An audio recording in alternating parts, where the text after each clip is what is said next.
विषय सात्म्य कहते हैं। सात्म्यम यद आत्मनि उपसेते तत् सात्म्यम। सात्म्यम जो सात्म्य वही खाना है।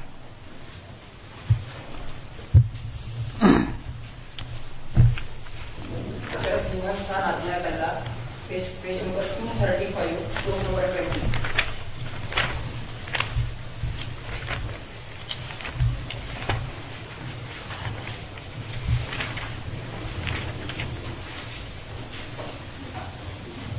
पेज नंबर 235 चरक मीमांसा अध्याय पहिला सूत्र 20। इदम मम उपसेते इदम मम नोपसेते इति आत्मानम अभिसमीक्ष्य अद्यात्। इदम मम उपसेते इदम नोपसेते इति एवं विदितम ही आत्मनः आत्मसात्म्यम भवति। आत्मानम अभिसमीक्ष्य भुंजात्। मुझे कौन सा द्रव्य सात्म्य होता है यह देखना है हर व्यक्ति ने प्रतिदिन दे।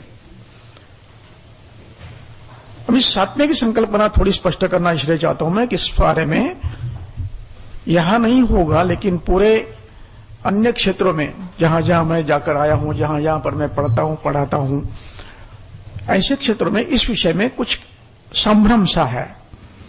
संभ्रम कैसा है? संभ्रम यह है, अभ्यास करने से जो होता है उसको सात्म्य कहते हैं। ओ का सात्म्य। अब इसमें ठीक है, अभ्यास करने से सात्म्य होता है, सात्म्य कहेंगे। इसका अर्थ गलत लिया है।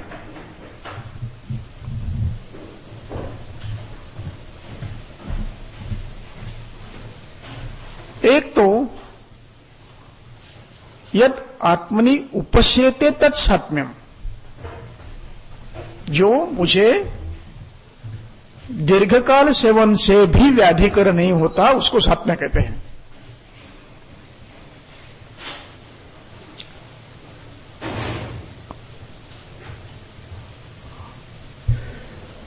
इसकी व्याख्या करते समय चरक ने व्याख्या की है विमान स्थान में।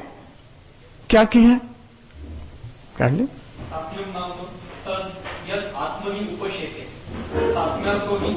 उपशया एक व्याख्या, आणखी एक व्याख्या 8वें अध्याय।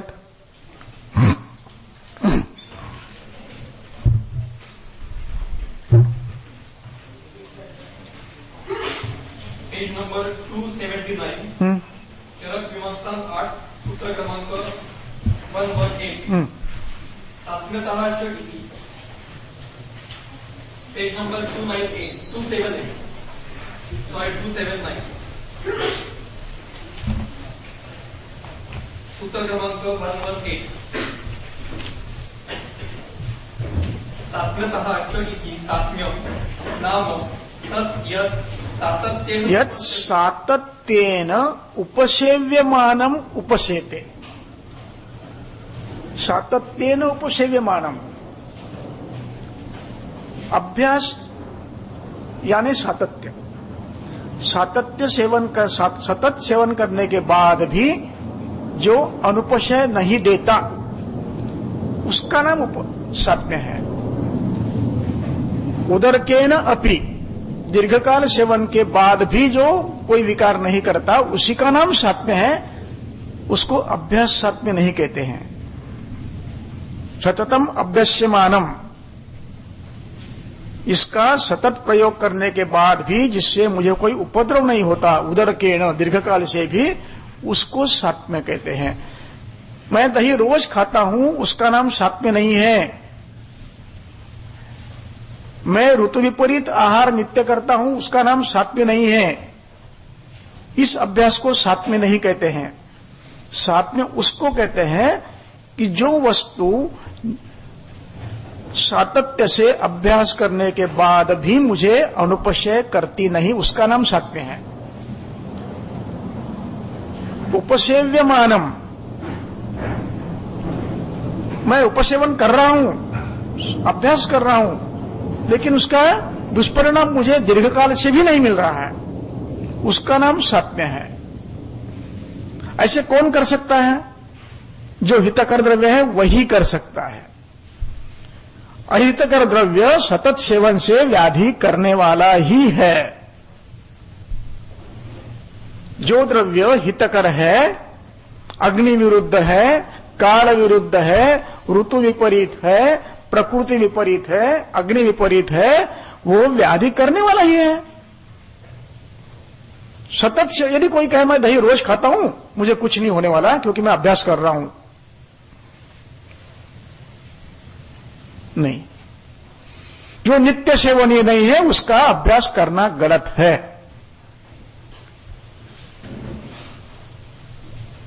गलत है। साथ में उसी का करना है जो नित्य सेवनीय है। हित करे हितम एव अवरुध्यन्ते परीक्षकाः। परीक्षक लोग हितकारक द्रव्य का ही अनुबंध करते हैं। अबुद्धा अपरीक्ष लोभात मोहात वा। इसीलिए तो हितकर कहा है, नहीं तो हितकर कहते क्यों थे? नहीं तो क्या कहते हैं, जो भी चीजें खाओ उसका अभ्यास करो, पाद पादेन वा अभ्यस्तम, क्रम से आप सेवन करते जाओ, साथ में हो जाएगा, ऐसा कहते थे। ये बार बार ये क्यों कह रहे हैं कि हितकर खाओ, हितकर खाओ, हितमश्नीयात, हितमश्नीयात, क्यों? इसलिए कि अहितकर द्रव्य ये धातु प्रदूषक है ही। वो अपना वीर्य बदलते नहीं, अपना कार्य बदलते नहीं। इतना ही फर्क हो सकता है कि जैसे आशीविष्य काम करता है वैसे वो आशीविष्यकर नहीं हो गए, इतना ही, लेकिन परिणाम तो देंगे ही। कोई विषय थोड़े से आदत कर दी तो जो काम तो करेगा अपना, आशीविष के जैसे काम नहीं होगा। अचानक मरोगे नहीं, कुछ तो होगा ही। वैसे सातत्य हुआ है तो परिणाम शीघ्रता से नहीं देगा, दूरगामी परिणाम तो देने वाला है ही।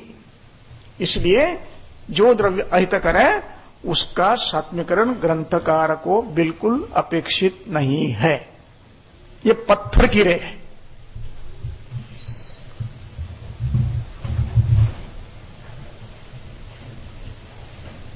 अष्टांग हृदय सूत्रस्थान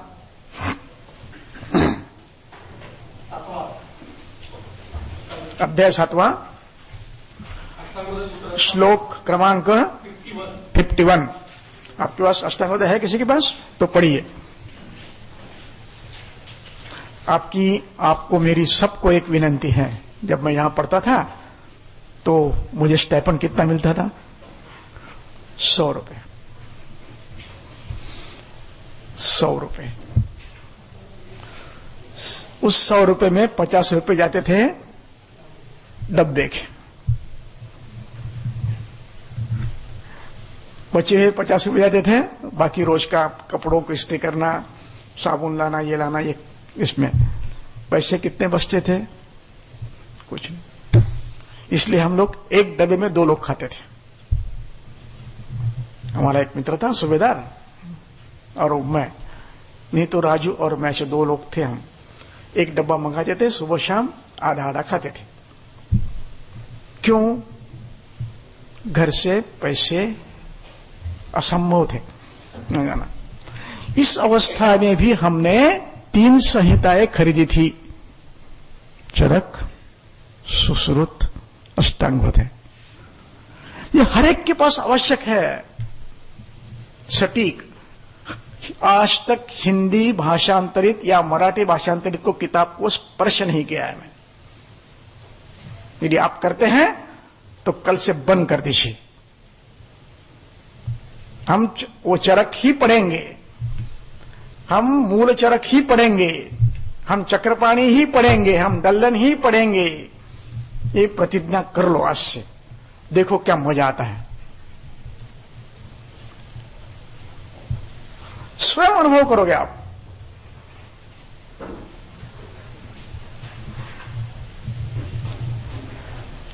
एक बार मैं गृहिणी का अध्याय पढ़ रहा था तो उसमें ग्रहणी की व्याख्या, ग्रहणी रोग की व्याख्या चक्रपाणि ने की है, वो देखकर मैं भावविभोर हो गया, आनंदित हो गया। ग्रहणी रूप नाड़ी व्यापार वैपरीत्येन जायमान गर, इसका भाषांतर कोई नहीं करता। ग्रहणी रूप नाड़ी यानी श्रोतस, उसकी व्यापार में बिगाड़ होना यानी ही ग्रहणी है। ग्रहणी रूप नाड़ी व्यापार वैपरीत्येन जायमान गदा ग्रहणी। अब देखिए, आप ये श्लोक पढ़ रहे हैं ना, पढ़ो।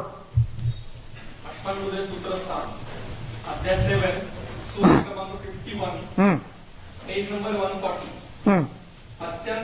अत्यंत सन्निधान यानी निकट, निकट दोषों के निकट, समान गुण वाला, बलवान समान गुण वाला। अत्यंत सन्निधान दोषाणाम दूषणात्मका, जो दूषण करने का जिनका स्वभाव है, दोषों के निकटतम है। क्या करेंगे उनको? अहित ही। ऐसे अहितकर द्रव्यों के उपयोग से दोषों का दूषण बुद्धिमान व्यक्ति नहीं करेगा।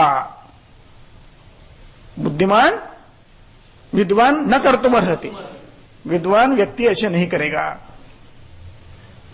जो अहितकर है, दोषों के निकटतम है, बलवान है, उसका सेवन बुद्धिमान व्यक्ति नहीं करेगा। इसकी टीका की पहली तथ्य क्या है, देखो। दोषाणाम अहितैः आहारादिभिः दूषणं कर्तुं विद्वान् पंडितो न अर्हति न युज्यते। किं भूतानाम् अत्यन्तम् अतिशयेन सन्निधानं निकटत्वं येषां दोषाणां च एवं तेषां तथा दूषणात्मकानां दूषणस्वभावानां। आणखी एक टीका। अपथ्यस्य सात्मीकरणं निषेधति। अपथ्यस्य सात्मीकरणं निषेधयति। यद्यपि बस इतना काफी है। अहितकर द्रव्यों का सात्मीकरण का निषेध है। अभ्यास भी नहीं कर सकते उसका। अभ्यास किसका करना है? जो द्रव्य हितकर है, नए सिरे से प्रारंभ कर रहे हैं, उनका अभ्यास करना है। कैसे करना है? पाद अभ्यस्तम। पहले थोड़ा, फिर थोड़ा, फिर थोड़ा, फिर मात्रा बढ़ाएंगे। पादेन अभ्यस्तम। किसका? हितकर द्रव्यों का ही।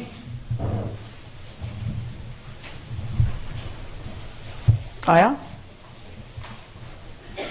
इसलिए अहितकर द्रव्यों का सात्मीकरण असंभव है।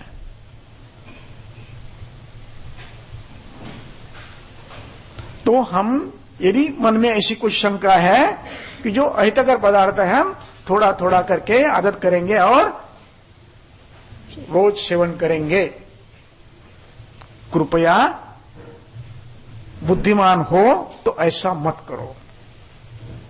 ऐसा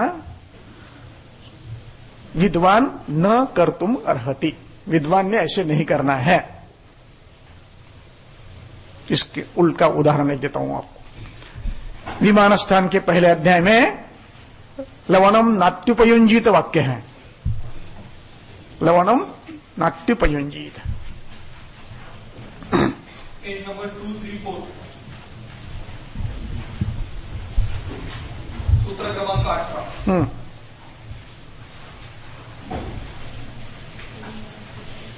अंतिम तति लवण सात्म्यानाम ये ही अति लवण सात्म्याः पुरुषाः तेषाम् अपि खालित्य पालित्यानि वलयाः च अकाले भवन्ति। तस्मात् लवणम नात्युपयुंजित।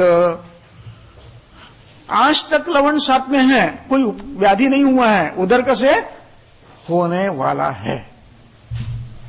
तस्मात् लवणम नात्युपयुंजित। सात्म्य है, मैं चम्मच भर खाऊंगा नहीं, वो व्याधि करने वाला ही है। इसलिए सात्मीकरण जो करना है वो हितकर द्रव्यों का ही करना है। ऋतुचर्या का दूसरा अध्याय आगे का। उचितात अहितात उचितात क्रमशो विरमे नरः।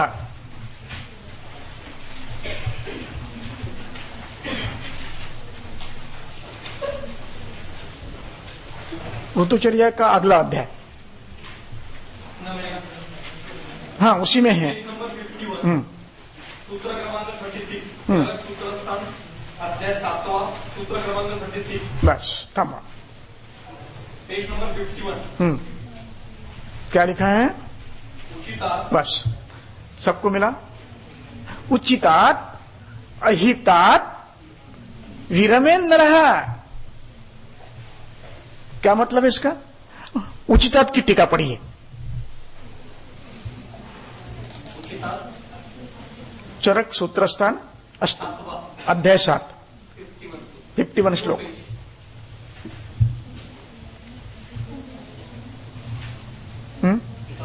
हाँ वाचा। उचितात् इति अभ्यस्तात्, उचितात् इति अभ्यस्तात्, जिसका अभ्यास किया है लेकिन वो अहितकर है। क्या कह रहे हैं? विरमेन, क्रमशः उसको बंद कर दीजिए। क्यों भाई? वो व्याधिकर होने वाला है, वो व्याधिकर होने वाला है, इसलिए विराम करो। वैसे ही ऋतुचर्या में जो द्रव्य ग्रीष्म ऋतु में हितकर है उसका अभ्यास तो आप 2 महीने करते हो, फिर शीत ऋतु में उसको क्यों नहीं कंटिन्यू करते हो? नहीं करना है। उचितात् अहितात् क्रमशः विरमेत नरः। जो ग्रीष्म ऋतु में शीत द्रव्य खाने की आदत लगी है, मधुर खाने की आदत लगी है, अच्छे, लेकिन वर्षा में क्या होता है? वर्षा में आदान ग्लान वपुषाम अग्नि सन्नहा।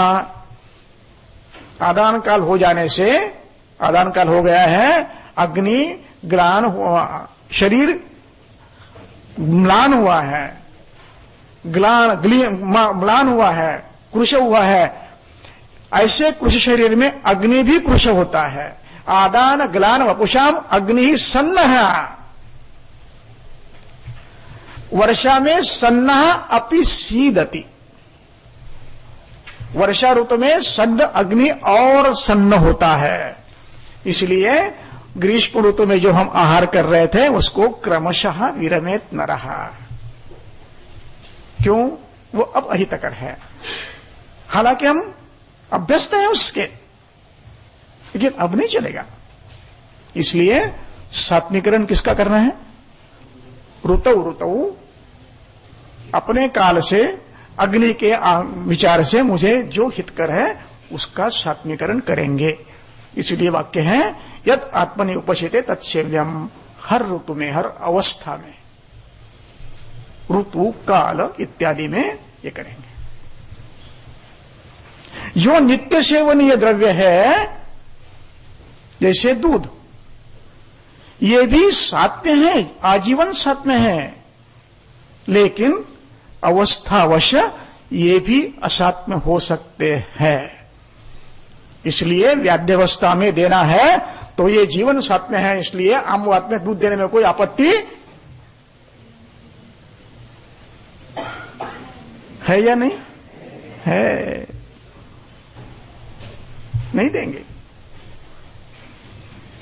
इसलिए सात्मीकरण ये अवस्था, रोग, ऋतु, काल, इनके जरिए जो हितकर है उसका ही अभ्यास करेंगे। उसका नाम सात्म्य है। यद आत्मनि उपसेते तत् अभिसमीक्ष सेव्यम। समझ गए? दही का सात्मीकरण नहीं हो सकता, लवण का सात्मीकरण नहीं हो सकता। ठीक है? इसलिए सात्मीकरण ये कल्पना इस ढंग से सामने रखनी है। जो असात्म्य है वो नित्य सेवन करके, अभ्यास करके सात्मीकरण नहीं करना है, वो व्याधिकर है। इस सात्मीकरण का मैंने कहा था, मैं भूल जाऊंगा, इसलिए भूलने के पहले मैंने वो पूरा कर दिया है। इस ढंग से हर व्यक्ति को देखना है कि मुझे सात्म्य क्या है, असात्म्य क्या है। अब नित्य ग्रंथकार ने कुछ नित्यम न शीलयत ऐसे पदार्थ बताए हैं। नित्यम न शीलयत ऐसे कुछ पदार्थ बताए हैं, वो कौन से हैं? बस पढ़ो, अध्याय बताओ। पेज नंबर 38 त्याला सूत्रस्थान 5 सूत्र क्रमांक 10 पेज नंबर 38 वल्लुरम शुष्क शाखा वो ते सोडून द्या पुढचं अगला कुर्चिकांश ऊर्चिका किलाट शौकरम द्रव्यमान इन द्रव्यों का परिचय है अपना? इन द्रव्यों का परिचय है? ये कुछ भी नहीं है, पनीर है।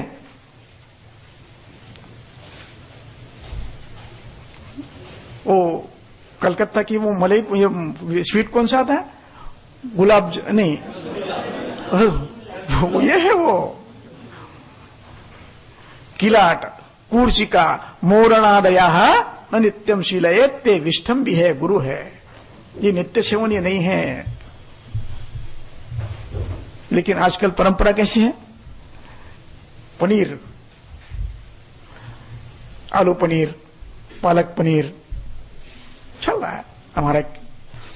हमारे मित्र के एक सुपुत्र हैं, होटल मैनेजमेंट में काम करते पढ़ते हैं, और वो वहां देखकर वो हर चीज घर में बनाते हैं आके, और वो आदत लग गई है कि रोज पनीर खाने की, रोज पनीर की सब्जी या पनीर की भाजी, कुछ भी। वो अच्छे ज्योतिषी हैं, और हम कुछ पढ़ने के लिए उनके पास कभी कभी जाते हैं। तो बातों में आप रोज आते हो, देखते हो, लेकिन इसके लिए कुछ करते क्यों नहीं? इसके मुंह पे इतने इतने बड़े बड़े फोड़े आ रहे हैं, क्या बोलते उसको, तरुण पिटिका, क्यों नहीं? मतलब क्या करूं मैं? तो मैंने पूछा उसको, क्या करते हो, ये करते हो? तो सब कुछ बताया, वो ये किया। लेकिन 8 दिन के बाद वो फिर मेरा मुलाकात, तो बोले ये कम नहीं हो रहा।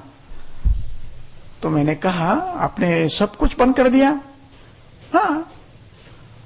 फिर मुझे शक आई कि मैंने जो जो बताया उसमें कुछ त्रुटि रह गई है। मैंने अनायास पूछ लिया, पनीर कितना खाते हो? मां बाजू में खड़ी थी, वो कहती है रोज पनीर लाता है, रोज पनीर खाता है। नहीं होगा, ये गुरु है, विष्टम भी है, अग्निमंद करने वाला है, नहीं खाना है। ये नित्य सेवनी नहीं है, कभी कभी ठीक है, रोज के नहीं। आपको ऐसे हेतु निकालना। एक बात अभी बता देता हूं, बाद में फिर बताने वाला हूं, लेकिन अब भी इस समय बताना आवश्यक समझता हूं मैं कि ग्रंथ में जो हेतु हर व्याधि के बताए हैं वो सीमित है, उपलक्षण मात्र है। वो हेतु दोषों के हैं, व्याधि के नहीं है। आगे क्या लिखते हैं वो, ए भी दोषा प्रकुप्यंती। हर सूत्र में यही है, इस प्रकार करोगे, ये करोगे, वो करोगे, दोषा प्रकुप्यंती। और ऐसे कुपित दोष फिर व्याधि करते हैं, उसका नाम फिर प्रमेय, उसका नाम कुष्ठ। हम स्थूल भाषा में ये कहते हैं कि ये प्रमेय के हेतु है। हाँ, स्थूल भाषा में ठीक है, ये हेतु श्लेष्मा प्रकोप के हैं, ये हेतु रक्तदुष्टि के हैं। तो ऐसे अनेक हो सकते हैं, उन सबका विचार हमें करना है। ग्रंथ में कहां लिखा है? ग्रंथ में इतना ही लिखा है, स्निग्ध गुरु, पिच्छिल, विष्टम्भी गुरु, शीत। इस पे जितने भी बैठते हो सब लेने हैं, द्रव्य मात्र से नहीं करते हैं। वो गुण बताते हैं और उदाहरण बताते हैं, इसलिए इसकी सीमा हमारी याद है। अपने अपने क्षेत्र में जो आते हैं वो उसमें आने वाले हैं। जैसे अति द्रवपान, संतर पंचदशी में अति द्रवपान शब्द है। द्रव में क्या क्या आता है? हर चीज आती है जो द्रव है। एक विद्वान गृहिणी के रोगी थे, हमारे दोस्त थे, हमारे सहपाठी सर थे, उनके पास चिकित्सा लेने के लिए आते थे, चिकित्सा के लिए आते थे, और गृहिणी की चिकित्सा चल रही थी। और कहीं किसी ने उन्होंने बताया कि गृहिणी में तक्र उत्तम है, गृहिणी में तक्र उत्तम है। कितना पीते होंगे? जग भर के।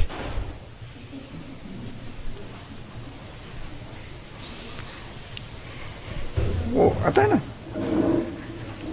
और वो आए और एक दिन वो नहीं मिले तो मेरे पास आए, साहब वो ऐसे खट्टे खट्टे डकार आ रहे हो, मराठी में करपट डकार कहते हैं, हिंदी में क्या कहते हैं मुझे मालूम नहीं, कुछ जल गया ऐसा डकार आता है, ऐसे आ रहे हैं।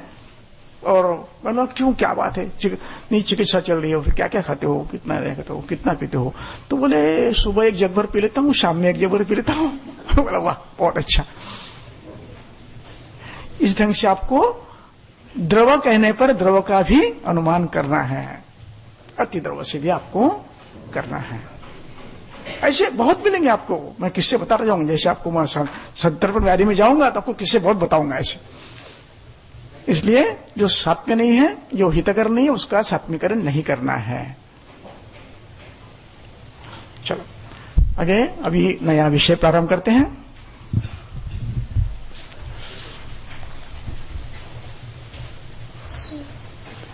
स्वतंत्र परतंत्र। आप आनंद ले रहे हैं ना, बोर तो नहीं हो रहे ना?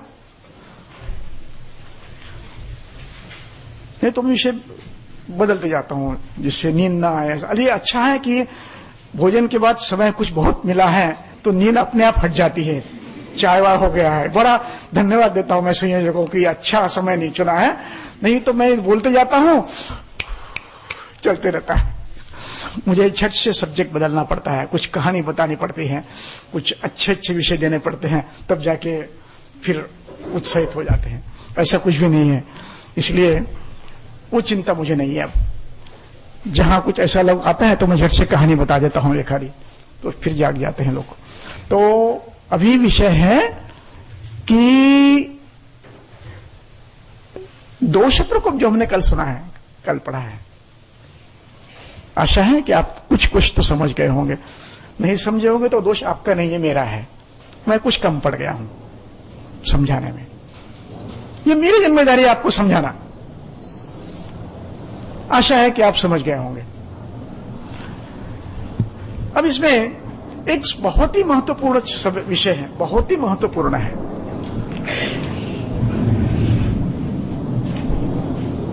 वो आज आपके सामने रखने वाला हूं मैं। वो ये है, जैसे व्याधि स्वतंत्र परतंत्र होते हैं, है ना, आपको याद है ना, स्वतंत्र पारतंत्राभ्याम व्याधे है, व्याधि स्वतंत्र होती है, परतंत्र होती है। वो विषय थोड़े बता दो, वो भी विषय। श्लोक पढ़ो।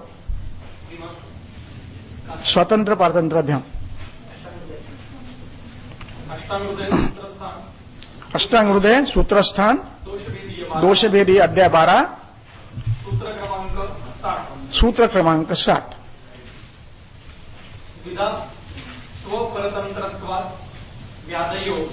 व्याधयो द्विधा स्वतंत्रत्वात् परतंत्रत्वात्। व्याधि दो प्रकार की है, स्वतंत्र और परतंत्र। आगे जाके जो शब्द है वो ऐसा है, स्वतंत्र परतंत्र। अंत्या यानी परतंत्र, स्वतंत्र परतंत्र के अंतिम है परतंत्र। परतंत्र पुनर्द्विधा। परतंत्र दो प्रकार के हैं, वो कौन है?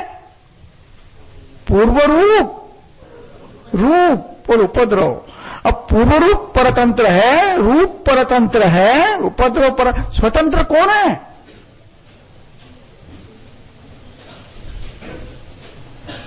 उसको प्रधान व्याधि कहते हैं, वो है संप्राप्ति। स्थान संशय तक की संप्राप्ति इस हेतु दोष वृद्धि, दुष्ट विकृति, स्थान संशय, ये स्वतंत्र है। इसका परिणाम रूप है स्थान संशय न दोषा भाईवादी प्रबोधका। वो रूप है, वो पूर्व रूप है। पूर्व रूप का अल्पांशी रूप है, रूप का अल्पांशी पूर्व रूप है। तदेव व्यक्तताम यातम रूपमित्य विधीयते, वही रूप आता है। ये दोनों परतंत्र है। स्वतंत्र संप्राप्ति से निर्मित, खवैगुण्य से निर्मित दोषों का एकत्रीकरण जो है उसी का नाम संप्राप्ति है। वो स्वतंत्र है, उसका परिणाम ये रूप और रूप, ये दोनों परतंत्र हैं। पूर्व रूप उपद्रव, पश्चात जाता उपद्रवा। जब पूर्व रूप उपद्रव ये है परतंत्र है तो रूप भी परतंत्र होनी चाहिए, क्योंकि वही वक्त होते हैं। ये कई दिनों तक समझ में नहीं आ रहा था मुझे, क्या ठीक है, वो विषय आज का नहीं है। विषय क्या है? आगे का श्लोक।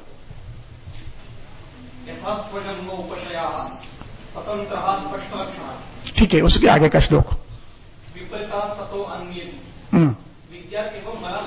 विद्यात एवं मलान अपि। मलों को भी इस प्रकार से समझिए। मलों को का टीका क्या है? दोषान अपि वातादीन दोषान अपि एवं लक्षेत। दोष प्रकोप भी परतंत्र होता है। जो व्याख्या स्वतंत्र की व्याधि की है वही व्याख्या स्वतंत्र दोष प्रकोप की है। एवं विद्यात मलान अपि। एवं ऐसे ही जानो मलों को भी। एवं विद्यात मलान अपि। यथा स्वजन्मोपशय, अपने समान हेतु से वृद्ध और अपने विपरीत चिकित्सा से शांत होने वाला उसको स्वतंत्र कहते हैं।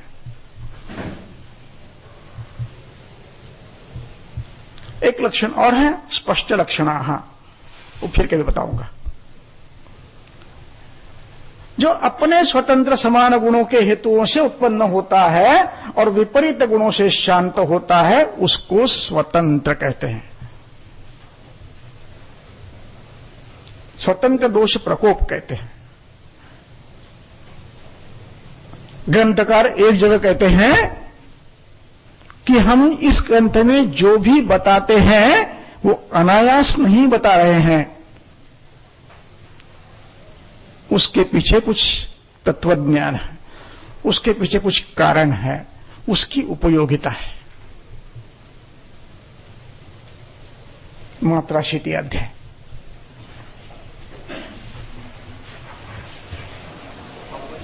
मात्राशीति अध्याय नहीं चरकाचा।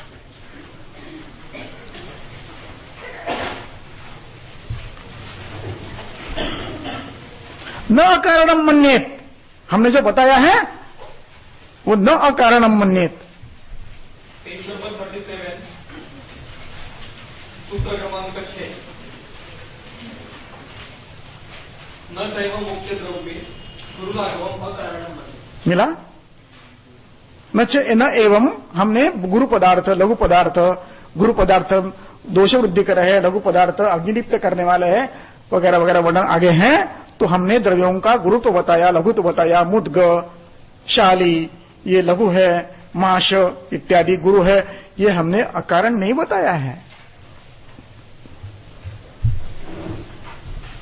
इसका लाभ है, इसकी उपयोगिता है, इसलिए बताया है। ये सिद्धांत इसको अतिदेश न्याय से अन्यत्र लगाना है। जहां जहां भी तत्वज्ञान बताते हैं, कोई आदेश देते हैं, वो अकारण नहीं है। ये हर जगह नहीं कहेंगे। यहां जो भी लिखा है वो सकारण लिखा है, उसका कारण आगे बताते हैं। अष्टांग हृदय सूत्र स्थान वही अध्याय, आगे श्लोक है। एवं विद्यात मलानपि, इसके आगे की तति है तान दोषान लक्षयेत अवहितः। अवहितः इति दत्तचित्तः। कैसे देखना है, किसको देखना है? तान, वो कैसे है? विकुर्वाणान प्रतिज्वरम। प्रतिज्वरम का अर्थ समझ में आया? हर व्याधि को करने वाले, हर व्याधि को उत्पन्न करने वाले दोषों को तान लक्ष्येत अवहितः, लक्ष्य ध्यान देकर इस ढंग से देखिए, दोष प्रकोप स्वतंत्र है या दोष प्रकोप परतंत्र है। टीका है, पढ़ो।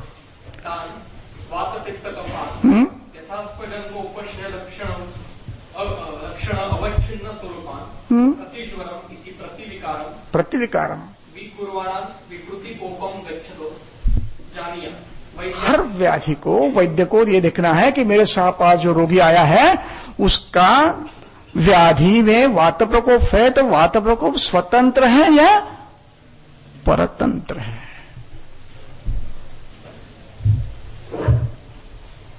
ये देखना है, प्रति ज्वर में, प्रति रुग्ण में देखना है। ये ज्वर शब्द यहां पर व्याधिवाचक है। प्रति ज्वरम,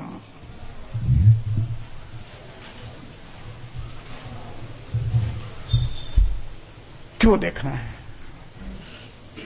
चिकित्सा में परिवर्तन आता है। दोष प्रकोप स्वतंत्र है तो चिकित्सा दोष विपरीत होती है। दोष प्रकोप परतंत्र है तो परतंत्र कोप करने वाले के विपरीत जाती है। लक्षण तो दोष के होते हैं। जैसे अर्जित हुआ है, आदमी सुखासीन आदमी है, खाने पीने बहुत कुछ मिलता है, व्यायाम करता नहीं है, एसी में बैठता है, वजन बढ़ गया है, एक दिन ऐसा हो गया अर्जित हो गया, वात व्याधि है। लक्षण तो वात व्याधि के हैं।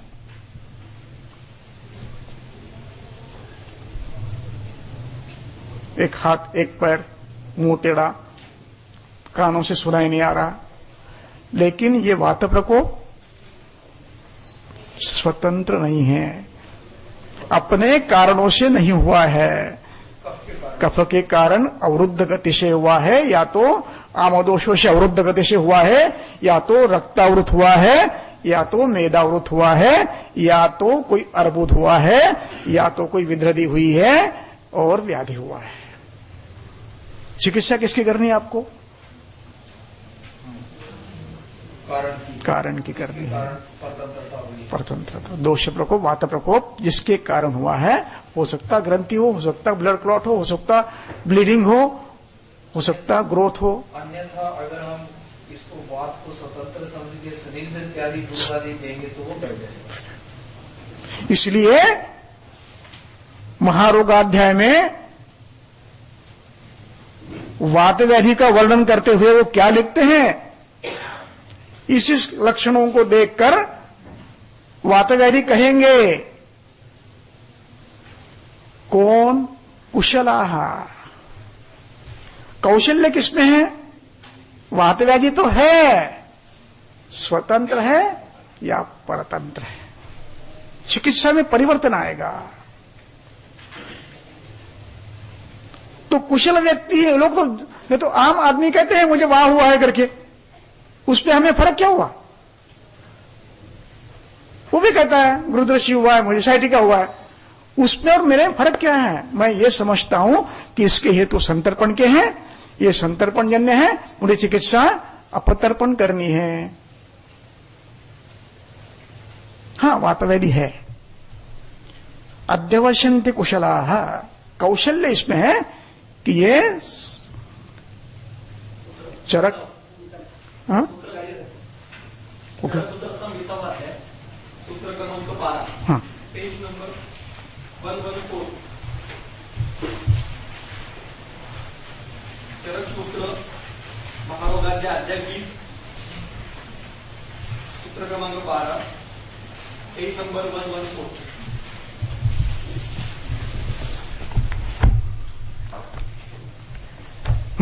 सर्वेषु अपि खलु एतेषु वातविकारेषु उक्तेषु अन्येषु च अनुक्तेषु वायोः इदम् आत्मरूपम् अपरिणामी कर्मणः च स्वलक्षणं यत् उपलभ्य तत् अवयवं वा विमुक्त संदेहा वातविकारम् एव अध्यवसन्ति कुशलाः। कुशलाः, कुशल व्यक्ति वातविकार कहते हैं, लेकिन कैसे कहेंगे?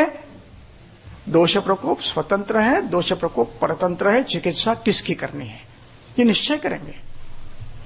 यदि परतंत्र दोष प्रकोप है, अजीर्णजन्य है, मेद वृद्धिजन्य है, मेदावृत है, रक्तावृत है, श्लेष्मावृत है, चिकित्सा की दिशा बदलती है।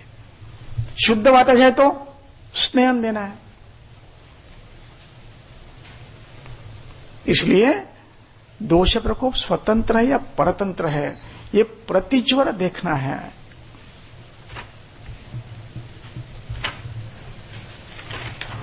आगे एग्जाम्पल दिया है इसमें, उस एग्जाम्पल से सब लोग समझ जाएंगे। तद यथा रोक्षम शैत्यम लाघवम। हाँ हाँ, रौक्ष शैत्य लाघव, ये उसके पढ़ो। तद यथा रौक्ष्यम शैत्यम लाघवम वैशद्यम गतिः अमृतत्वम अनवस्थत्वम च इति वायोः आत्मरूपम् एवं विदत्वाच्च वायोः कर्मणः स्वलक्षणम् इदम् अस्य भवति तं तं शरीर अवयवम् आविशता। तद यथा क्रंस भ्रंस व्यास संग भेद साद हर्ष तर्ष कंप वर्त काल तोद व्यथा चेष्टा आदि। ये लक्षण तो मिलेंगे आपको, श्रवण से मिलेगा, भ्रंश से मिलेगा, रौक्ष भी मिलता है, लेकिन वो परतंत्र है। एक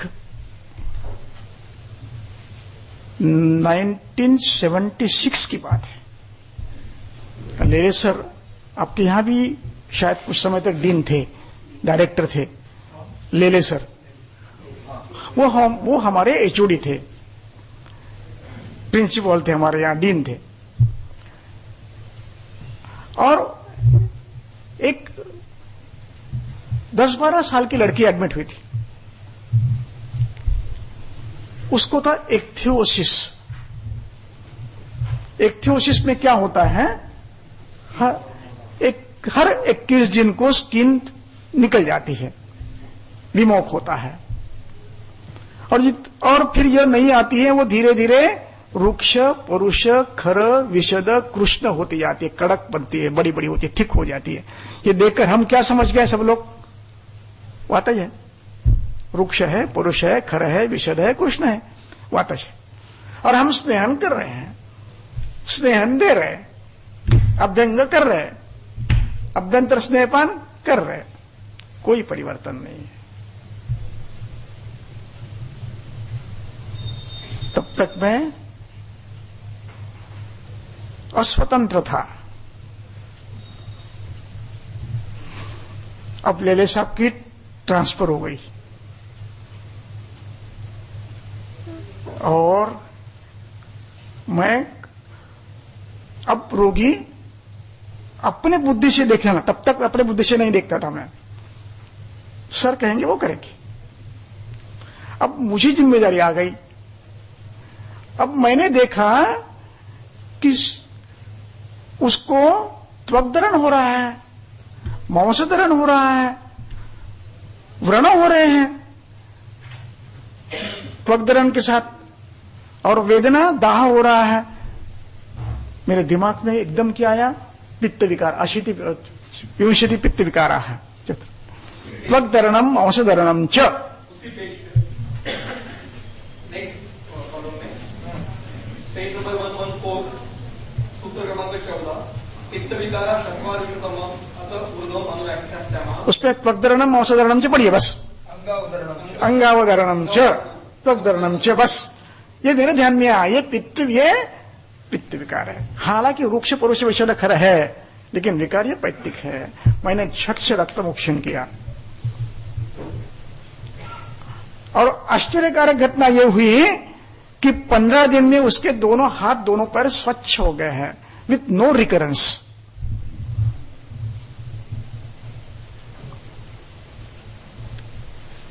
उसको फोटो लेके रखे थे, मैं लगभग 20-25 साल तक फोटो रखे थे मैंने उसके, बताने के लिए। एक दिन उसकी मां आई और कहने लगी कि सर अब लड़की बड़ी हो गई है, वो फोटो मुझे दे दीजिए। मैंने उनको दे दी है फोटो।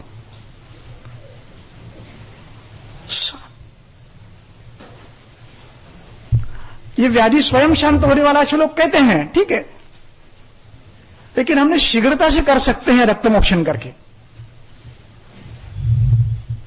वो 21 के साल में स्वयं शांत होता है ऐसा कहते हैं, ठीक है, होता होगा, लेकिन हमने शीघ्रता से कर दिया है।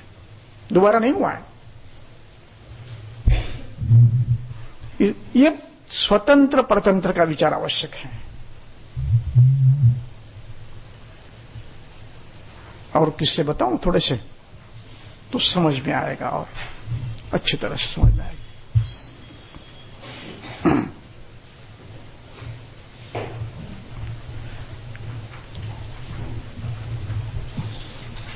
एक पेशेंट मेरे पास आया, अच्छी कंपनी फैक्ट्री में इंजीनियर थे, नांदेड़ की बात है, अच्छे फैमिली के अच्छे थे। कह रहे थे कि मैं गत कई सालों से अम्लपित्त से पीड़ित हूं।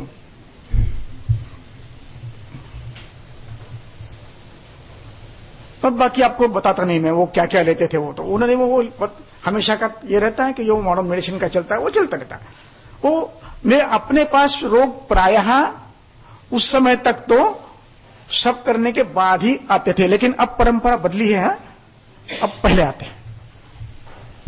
अधिकतर अभी भी वही स्थिति है। हाँ?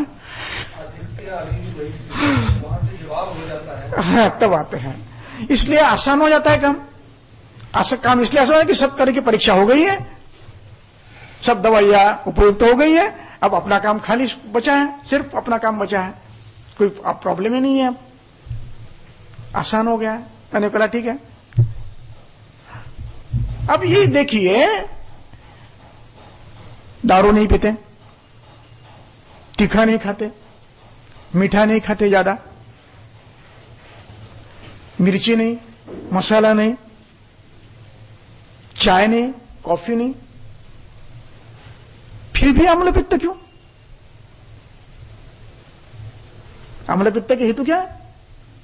क्षार, अम्ल, लवण, मध्य, उष्ण, तीक्ष्ण, है ना, माधव के संप्राप्ति में।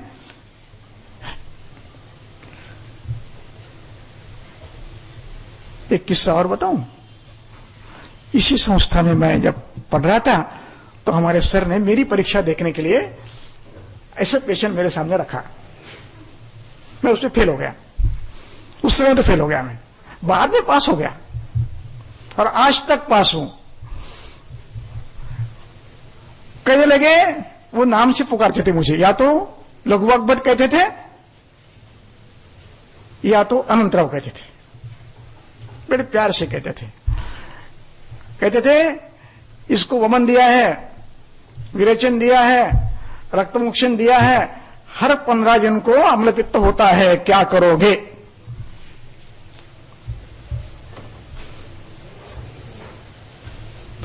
उस समय हम उतने प्रगल्भ नहीं थे, हमने कुछ दिया, ठीक है बोले। उसके बाद वो विषय सामने नहीं आया, चर्चा भी नहीं हुई। शायद होती तो मैं जल्दी समझ जाता, लेकिन बाद में मैं जब आगे पढ़ता गया तो समझ गया। तो इसमें गृहिणी अध्याय 15 चिकित्सा स्थान,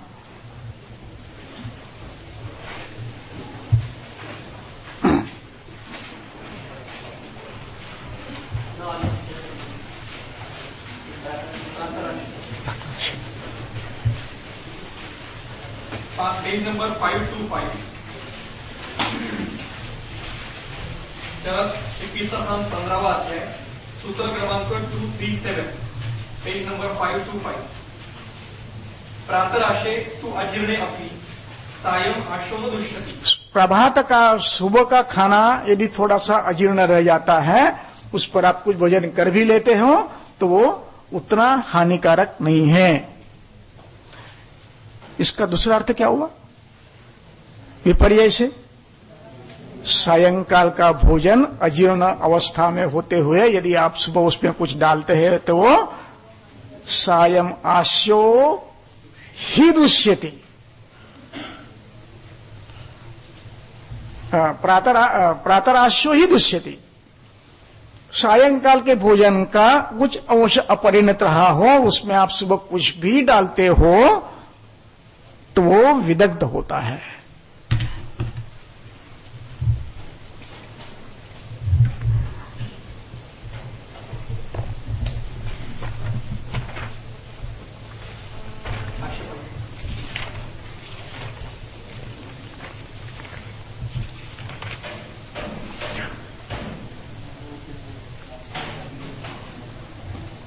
तस्मात् अंतिम पंक्ति पढ़िए, नैशेषु आहार जातेषु, नैशेषु यानी रात्रि का, श्लोक क्रमांक 243,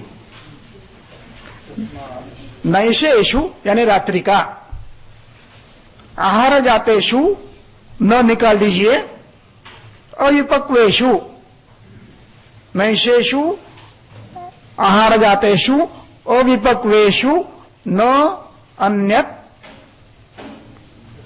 क्या लिखा है, समश्नीयात।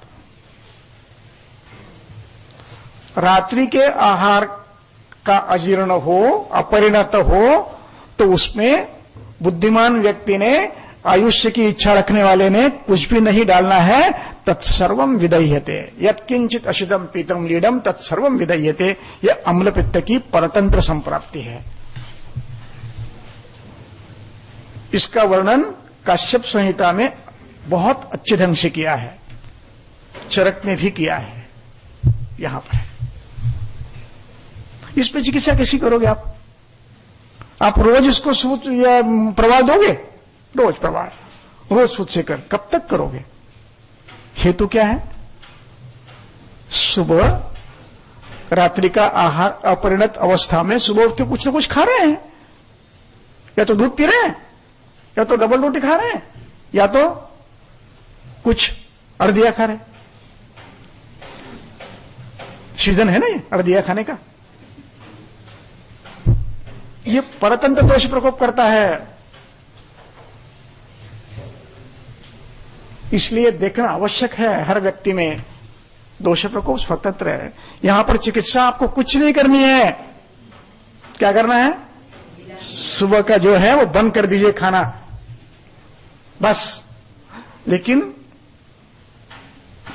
पेशेंट के समाधान के लिए और इसके लिए कुछ न कुछ दे दीजिए, नहीं तो पेशेंट पैसे नहीं देगा आपको। सब आपने क्या किया? हमने तो ये दूध बंद कर दिया, आपने क्या, पैसे क्यों ले रहे हो? ये बात बताने के कि आपको कुछ नहीं खाना है, आपको जीवन लग गया इसके लिए। वो कहानी है ना, एक खेत में ट्रैक्टर बंद पड़ गया, वो मालिक उसको ठोक ठोक कर रहे, इधर मार रहे उधर मार रहे, वो ठीक नहीं हो रहा। उतने में वो उसका इंजीनियर आ गया, और इंजीनियर आके क्या हुआ बताया। उसने पूछा, ठीक है लाओ। उसने वो पकड़ लिया और यूं एक स्क्रू यूं टाइट कर दिया, मशीन शुरू कर दिया, गाड़ी शुरू हो गई। 1000 रुपए लाओ। बोले क्यों भाई, आपने क्या किया? एक तो यूं तो किया, ये तो मैं भी करता था। क्यों नहीं किया आपने? फिर करना था ना। आपको ये नहीं मालूम कब क्या करना है, हमें मालूम है। हम 7 साल पढ़ते हैं, 5 साल बीएमएस के, 2 साल 3 साल पीएचडी के, 3 साल एमडी के, 3 साल पीएचडी के, तब जाकर एक ज्ञान आता है। इसके पैसे तो लेंगे हम, इसलिए पैसे लो। ये मत बताओ कि आपको कुछ नहीं हुआ है, इतना से बंद कर दो। आपको ये 15 दिन दवा लेनी है, दवा में आपको न्यूनतम जो देना है वो दो। सूंठ, अग्निपन के लिए सूंठ दे दो, पाचन के लिए सूंठ दे दो, कुछ मत करो। आज के लाइफस्टाइल में अम्ल पित्त के 90% अम्ल पित्ती इस प्रकार के हैं। ये परतंत्र दोष प्रकोप है। इसलिए प्रतिज्वरम विकुर्वाणान प्रतिज्वरम अवहित मनसा लक्षयेत। हर व्यक्ति को देखना है कि ये दोष प्रकोप स्वतंत्र है या परतंत्र है। पेज नंबर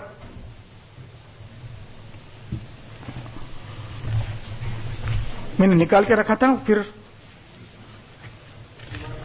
नहीं,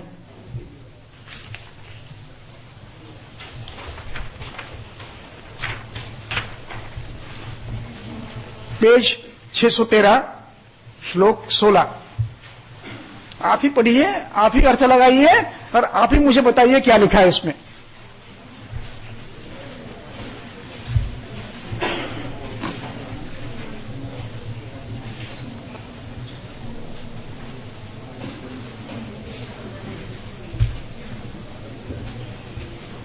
निकाला, पढ़ा, क्या लिखा है? वात शंकी भी वात शंखी भी, शंका क्या ही है? वात व्याधि है। आगे क्या लिखा है? अज्ञानात, कुशल नहीं है, अज्ञानवश उसने क्या किया है? स्नेहनम, पुनः परिणाम क्या हुआ है? पादयो सदनम सुत्ति कृष्टात उद्धरणम, तथा व्याधि बढ़ गया, वात व्याधि है। लेकिन ये अवरुत है, ये श्लेष्मावृत है, ये मेदावृत है, ये हाँ थेरापेटिक टेस्ट, ये आमावृत है, इसमें स्नेह नहीं करना है। इसलिए ये देखना है कि व्याधि परतंत्र है या स्वतंत्र है, दोष प्रकोप स्वतंत्र है या परतंत्र है, ये प्रतिज्वर देखना है। ज्वर का मतलब व्याधि, हर व्याधि में आपको यह देखना है कि दोष प्रकोप स्वतंत्र है या परतंत्र है।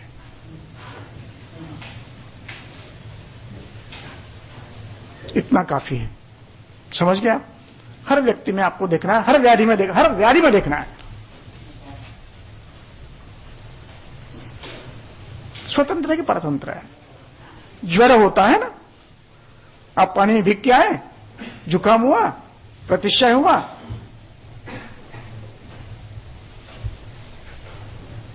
ये प्रतिशय, ये ज्वर, इसमें ज्वर जो है यह स्वतंत्र है या परतंत्र है? ऊष्मा, ऊष्मा परतंत्र है, स्वेदावरोध से है। ये पित्त ज्वर नहीं है, ये श्लेष्म ज्वर है। आप श्लेष्म ज्वर में ऊष्मा होते हुए भी दवा औषध क्या देते हैं? त्रिभुवन कीर्ति देते हैं। उसमें क्या है? त्रिकटु, वत्सला, तुलसी का रस, अदरक की भावना। अरे भाई ज्वर है ना? हाँ, हमें ज्ञात है ज्वर है, लेकिन ये कफ ज्वर है, पित्त प्रकोप परतंत्र है, ये श्रोतोरोध से हुआ है। स्वेदमना नादि गच्छति, श्रोतोरोध की वजह से स्वेद नहीं आता, इसलिए ऊष्मा अंदर रहा है, इसलिए ज्वर हो रहा है। हम करते हैं, वही करते हैं, लेकिन हाँ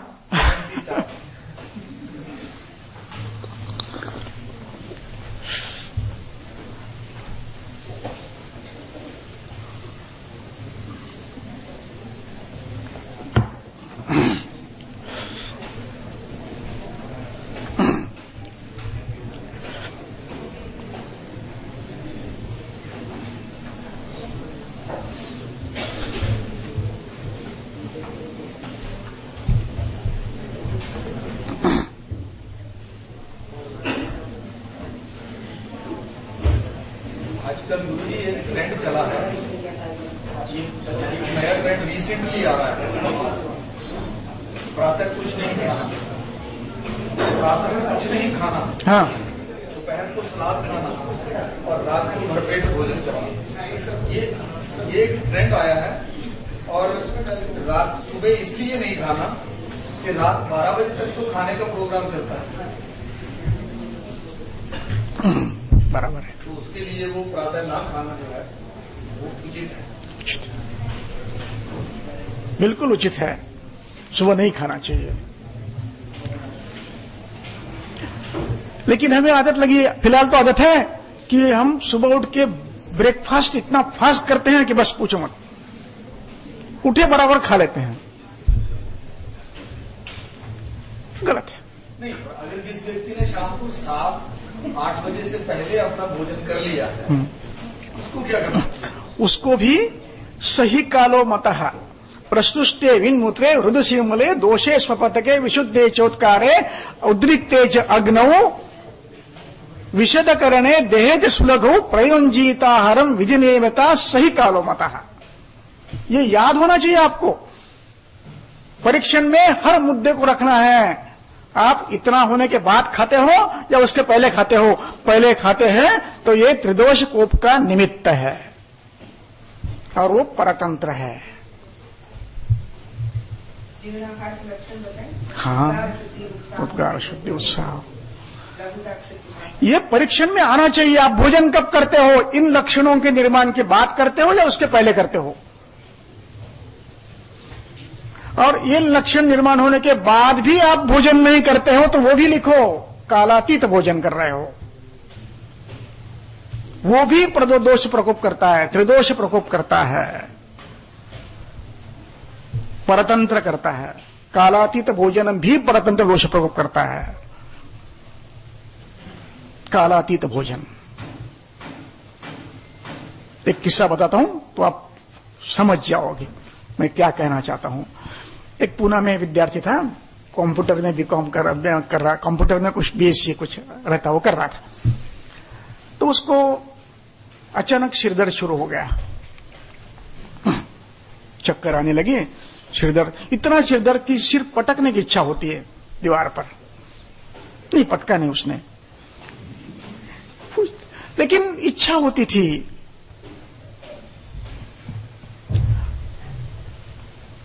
दवा चल रही है, इन्वेस्टिगेशन पूरे हो गए हैं, सूचकर चल रहा है, काबलुदा चल रहा है, काफी कुछ चल रहा है।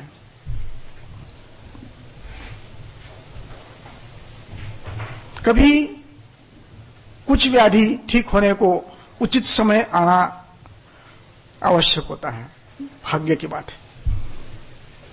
वो आए बगैर अच्छा वैद्य मिलता नहीं, अच्छा डॉक्टर मिलता नहीं, व्याधि ठीक होता नहीं, भोगने ही पड़ते हैं। भाग्यवश हमारी पहचान हो गई उनकी, आए हमारे पास और हमने उसको कहा कि भैया आपको जब भूख लगती है ना तब आप क्लास में उठ के पानी पीते हो, वो बंद करो, कुछ बिस्किट कुछ रखो और वो खा लो, अग्नि को आहुति दो, बस इतना ही करो। और दवा तो देनी पड़ती है ना, हमने दे दी दवा। और मुझे बताइए बाद में क्या होता है। 8 दिन के बाद आया, 8 दिन में सिर का दर्द नहीं हुआ है। मैं बोला फिर 8 दिन के बाद आओ, अब पैसे भी मत दो और दवा भी मत लो, इतना करो सिर्फ कि भोजन जब भूख लगती है तो कुछ रख के जेब में खाया करो। कैसे खाना मैं आपको नहीं बताता हूं, मैं खाता था। जब भूख लगती थी तो नीचे मुंह करके यूं मुंडी करके खाता था, वैसे आप भी खाओ। क्लास में से नहीं जाना हो तो ऐसे करो, खा लो, लेकिन क्योंकि अग्नि को आहुति, ये बगैर अग्नि उद्रिक्त नहीं होता, अग्नि को आहुति चाहिए उस समय, तब जाके अग्नि, नहीं तो अग्नि मंद हो जाता है। अभोजनेन कायाग्नि न दीप्यते, अभोजन से अग्नि मंद होता है और पानी से तो और मंद होता है। प्रत्यनीकत्वात्, बस उतना करो आप ठीक हो जाओगे। ठीक हो गया, आज तक नहीं है, आज तक। अब पूना में एमएससी करने के लिए आया है विद्यापीठ में, आके मिलके गया। क्या किया हमने? परतंत्र दोष प्रकोप का कारण बंद कर दिया हमें। पित्त प्रकोप का कारण था, अग्नि मंद करता है और फिर कालातीत भोजन करता है, उतना बंद कर दो, विदग्ध नहीं होगा, दोष प्रकोप नहीं होगा, आप ठीक हो जाओगे। इसलिए प्रति व्यक्ति में आपको यह देखना है व्याधि में दोष प्रकोप स्वतंत्र है या परतंत्र है। इसलिए अकारणम न मन्येत। इसके साथ अभी ये हमें ये देखना है कि परतंत्र दोष प्रकोप के कारण तो ग्रंथ में दिए नहीं है। इतना क्या कहा है? सिर्फ इतना ही कहा है कि अपने नियत हेतुओं से कुपित नहीं होता है, समान गुणों से कुपित नहीं होता है। कुपित तो होता है। अब ऐसे कौन से हेतु है वो आपको ग्रंथ के आधार पर ढूंढ के निकालने हैं। दोष प्रकोप तो करते हैं, हेतु तो अपने नहीं है खुद के। त्रिदोष प्रकोप होता है, अपने हेतु नहीं है। ऐसे कितने हेतु है वो आपको निकालने हैं। कुछ उदाहरण आपको देता हूं मैं, बाकी आप लोग जब जब ग्रंथ पढ़ोगे आपको पता लग जाएगा कि अरे ये परतंत्र दोष प्रकोप है, अरे ये परतंत्र है, समझ जाओगे आप। मैं कुछ दिशा निश्चित दूंगा आपको। खोलिए गृहणी अध्याय, हाँ? दृश्यते अग्नि। दुष्यत्य पेज नंबर 517, सूत्र क्रमांक 42।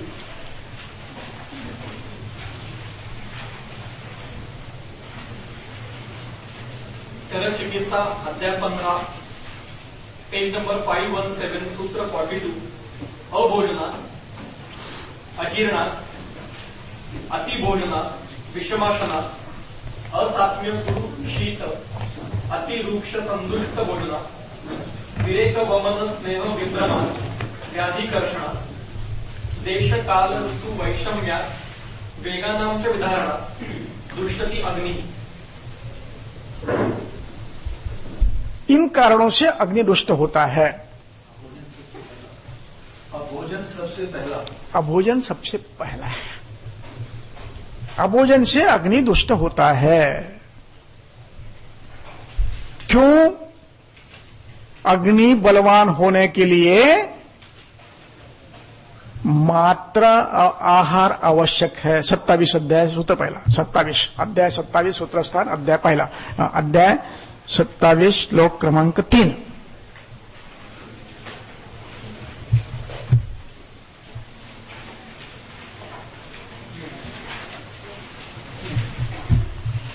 पेज नंबर 152,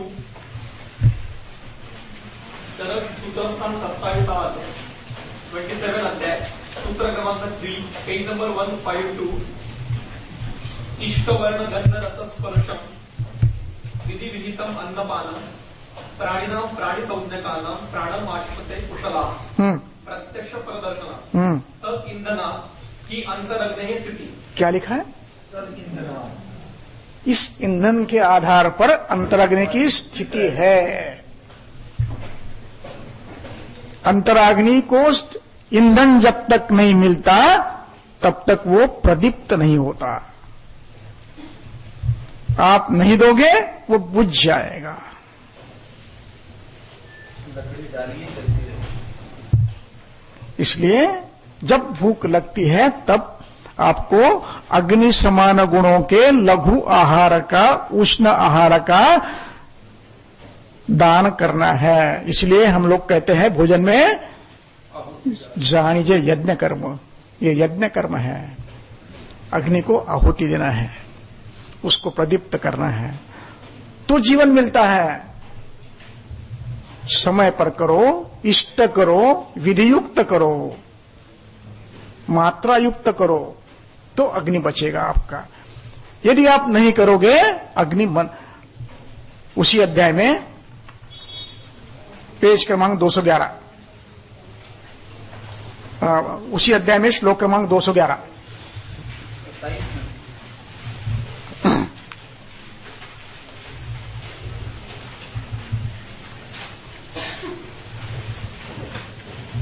क्या लिखा है? ना भोजनेन कायाग्नि, मिला? सबको मिला? ग्रहणीय, इसी अध्याय में, इसी अध्याय में श्लोक 211, इसी यानी ग्रहणीय अध्याय में। हाँ, ग्रहणीय अध्याय में सूत्र 211।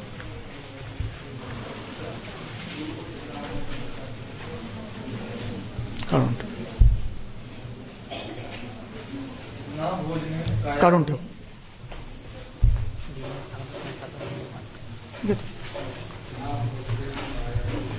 हाँ, ना भोजने न कायाग्नि दीप्यते, अभोजन से अग्नि दीप्त नहीं होता।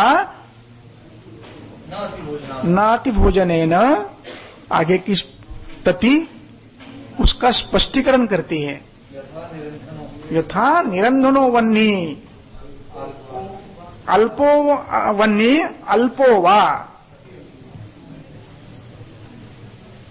याति मंदताम। अल्प ईंधन से या अति ईंधन से अग्नि मंदताम याति, तो उसको मात्रा युक्त ईंधन देना आवश्यक है। वो मात्रा युक्त हो, विधि युक्त हो, समयोचित हो। तो मैं इसलिए बता रहा हूं कि हमारे गुरुजी गोडबोले नाम के थे, उन्होंने 2 साल में मुझे यही पढ़ाया है। अग्निम रक्षेत प्रयत्नतः, अग्निम रक्षेत प्रयत्नतः। हर व्याख्यान में अग्निम रक्षेत प्रयत्नतः ये वाक्य आए बगैर उनका क्लास समाप्त होता नहीं था। इतना महत्व है इस चीज का, अग्निम रक्षेत प्रयत्नतः। उसकी रक्षा आवश्यक है। उसकी रक्षा का पहला नियम यह है, जब भूख लगती है, भोजन का समय आता है, तो उसको ईंधन आवश्यक है, नहीं तो आप उसको मंद करोगे। तो अष्टांगहृदय ग्रहणी अध्याय में एक और व्याख्या है कि आहारम अग्नि पचति दोषान आहारवती धातुम क्षीणेषु दोषेषु जीवितम धातु संशय। अगर अग्नि प्रदीप्त है और उसको उस वक्त खाना न दिया जाए तो वो शरीर में दोषों का पाचन करता है। दोषों के पाचन के बाद धातुओं का पाचन करता है और ऐसे होकर अग्नि क्षीण हो जाता है। इसलिए उचित आहार आवश्यक है। अग्नि संरक्षण के लिए उचित आहार योग्य मात्रा में योग्य समय पे देना यह अनिवार्य है। इसलिए ना भोजन, इसकी टीका जरा पढ़िए आप। वो जो श्लोक अभी देखा ना हमने, उसकी टीका पढ़िए।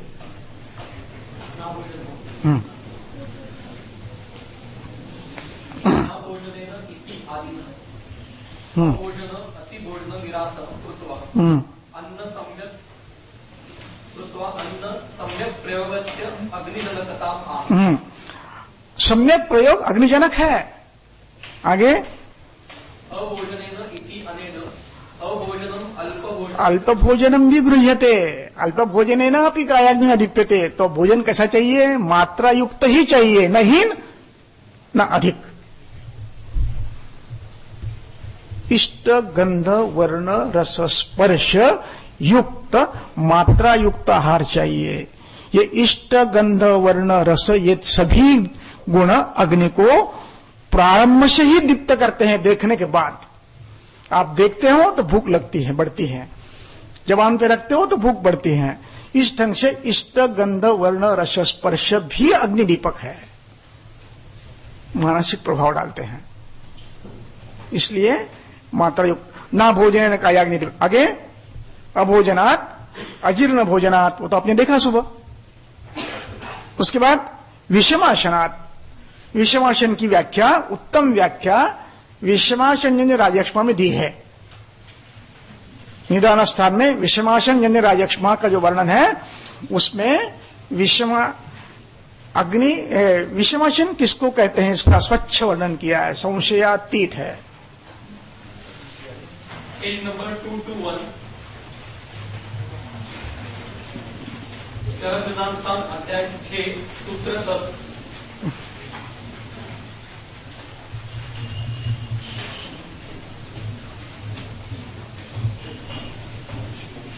यदा पुरुषः हाँ, श्लोक क्रमांक 10, पेज नंबर 221 निदान स्थान अध्याय 8 6। हाँ, विषमाशन जन्य राजयक्ष्मा शोष। हाँ, यदा पुरुषः पान अशन पान से प्रारंभ किया है। पान अशन भक्ष लेय उपयोगान प्रकृतिकरण संयोग राशि देश काल उपयोग संस्था उपशय विषमान। ये सभी का जब वैषम्य करते हैं तो उसका नाम विषमाशन है।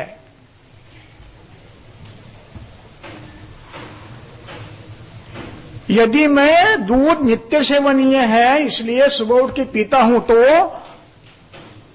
पान विषम है, विषमाशन है। हालांकि दूध नित्य सेवनीय है, आजन्म साथ में है। समय विपरीत है, काल विपरीत है, अवस्था विपरीत है, अग्नि विपरीत है। ये विरुद्ध है, ये व्याधि करेगा, ये व्याधि करेगा। अब दूध तो नित्य सेवनीय है, हर व्यक्ति सुबह उठ के दूध पीता है। हाँ, चिकित्सक ने निश्चित करना है ये गलत है या सही है, इसमें कोई नियम नहीं है। नियम यह है कि चिकित्सक ने निश्चय करना है ये योग्य है अयोग्य है, कोई नियम नहीं है। स्वास्थ्य के लिए हितकर है तो योग्य है, अहितकर है तो अयोग्य है। अवस्था देखकर चिकित्सक ने करना। आपको किस्सा बताता हूं छोटे में। मैं परभणी गया था। परभणी जाने के बाद एक सज्जन के यहां बीमार थे करके मिलने गया।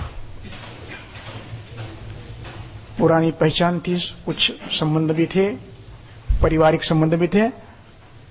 अंदर से उनकी पत्नी चाय लेकर आई, और आपको तो जानते हैं कि वैद्य कोई डॉक्टर आता है तो अपने अपने घर में जाके वो शुरू कर देते हैं कि भाई ऐसे हो रहा वैसे हो रहा वैसे। उन्होंने कि मैं सुबह उठती हूं तो मेरी एड़ी बहुत दुखती है, पैर लगाने नहीं, जमीन पे पैर रखने नहीं थी, इतना दर्द होता है कि मानो।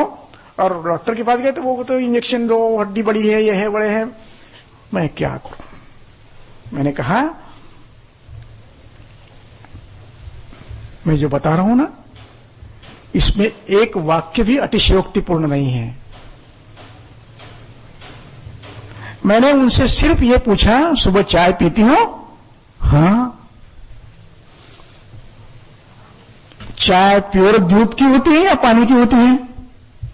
दूध की होती है। कितना पीती हो? 200 ml गिलास भर के। मैंने कहा उतना बंद कर दो आप बस, और कुछ मत करो। क्यों? कैल्शियम कैसे मिलेगा? मैं बोला मिलेगा, चिंता मत करो, मैं दूंगा आपको कैल्शियम। आप ठीक हो जाइए, मुझे फोन करिए, मैं आपको कैल्शियम दे दूंगा। मैं पूना चला आया। उनका लड़का पूना में रहता है, तो वो लड़का 15 दिन के बाद आया और कहने लगा कि माताजी ने कहा है कि उनकी एड़ी पूरा दुखना पूरी बंद हो गई है। दवा कुछ भी नहीं दिया मैंने, क्योंकि पैसे लेता नहीं मैं, इसलिए कुछ दवा नहीं दिया। समझते हैं लोग, ठीक है। दूध व्याधि हेतुकर नहीं है, समय हेतुकर है। दूध हेतु नहीं है, समय हेतु है, विषमाशन है। ये तीनों दोषों को कुपित करता है, अजीर्ण करता है, व्याधि करता है। ये बंद करो, ठीक हो जाएगा। ये स्वतंत्र दोष प्रकोप है। इसलिए विषमाशन ये हमको ढूंढना है, क्या करते हैं। जब रोगी का परीक्षण करते हैं तो मैं आपको ये विश्वास के साथ कहता हूं कि आप उसके जीवन शैली का अभ्यास इस तरह से कीजिए। कब उठते हो, कितने बजे उठते हो, उठने के बाद क्या करते हो। वो कहेगा, उल्टा सवाल कीजिए, मैं कुछ नहीं करता, पानी तो पीते होगे ना? हाँ हाँ पानी पीता हूं। आप सुख कह देगा। दूध पीते हो ना? हाँ गिलास में दूध पीता हूं, कह देगा। इस ढंग से आपको उसके विषमाशन का अभ्यास करना है, क्योंकि ये त्रिदोष प्रकोपक है। आपको ढूंढना है। ये कैसे तरीका करना है परीक्षण का, वो आपको अंतिम दिन बताऊंगा मैं। परीक्षण कैसे किया जाता है, उसका तरीका कैसे है, यह आवश्यक है। विषमाशन। आगे असात्म्य तो आपको समझते हैं, अभी बताया मैंने। असात्म्य भोजन वो नहीं करना है। गुरु शीत, ये गुरु शीत से मतलब यहां पर तरतमसे हैं। तरतमसे जो गुरु हैं उनका नित्य सेवन नहीं करेंगे, या तो मात्रा विपरीत सेवन नहीं करेंगे। रुक्ष संदुष्ट भोजन वगैरह वगैरह, इनसे अग्नि दुष्ट होता है। ऐसे अग्नि दुष्ट होते जब होता है, तब जो भी हम खाते हैं लघु अल्पम अपि न पचति। क्या लिखा है? लघु अल्पम अपि न पचति। जब लघु अल्प का पचन नहीं होता है तो दैनंदिन आहार का पचन कैसे होगा? वो भी नहीं होगा। हम अग्नि का विचार न करते हुए, समय का विचार न करते हुए अग्नि को आहार देते हैं, उससे वो मंद होता है और वो दिया हुआ लघुत्तम आहार भी नहीं पचा सकता। ये नित्य होता है। रोज आहार करते समय देखना है कि अवस्था क्या है और मुझे क्या देना है, ये देखना है रोज, नहीं तो अग्नि दुष्ट होगा और उसके परिणाम आपको भोगने पड़ेंगे, प्रतिदिन भोगने पड़ेंगे। आगे पढ़िए। अब आगे क्या लिखते हैं? तस्य दुष्यत अग्नि से दुष्टो हनम न पचित लघोपि अपच्यमानम शुक्तत्वम याति, उसी को आमविष्य कहते हैं। अपक्वम शुक्तत्वम याति विषरूपताम, उसको शुक्तत्व आ गया। शुक्तत्व की टीका है शरद चिकित्सा नाम 15 है, सूत्र 44 पेज नंबर 51 से। शुक्तत्वम इति अम्लताम, अम्लताम याति। आपको याद है अष्टांग हृदय में आमविष का वर्णन किया है। उष्मणो अल्प बलत्वेन धातुम आद्यम अपाचितम के बाद एक शब्द है, कौन सा है? दुष्टम आमाशयगतम, दुष्ट का अभिप्राय है। अम्लताम याति। अब ये अम्लता आया हुआ आमरस जिसके साथ संयुक्त होगा उन सभी को कुपित करेगा। ये परतंत्र दोष प्रकोप है। संसृज्यमानम पित्तेन, संसृज्यमानम वातेन, संसृज्यमानम कफेन, रसेन, रक्तेन, मांसेन, मजना, मेदेन, मजना, अस्ना, शुक्रेण, मूत्रेण, पुरुषेण, स्वेदेन संसृज्यमानम जनयेत तांतान गदान। उस स्रोतस का व्याधि करते जाएगा। ये परतंत्र दोष प्रकोप है। अब पढ़िए, एक एक पढ़िए आप।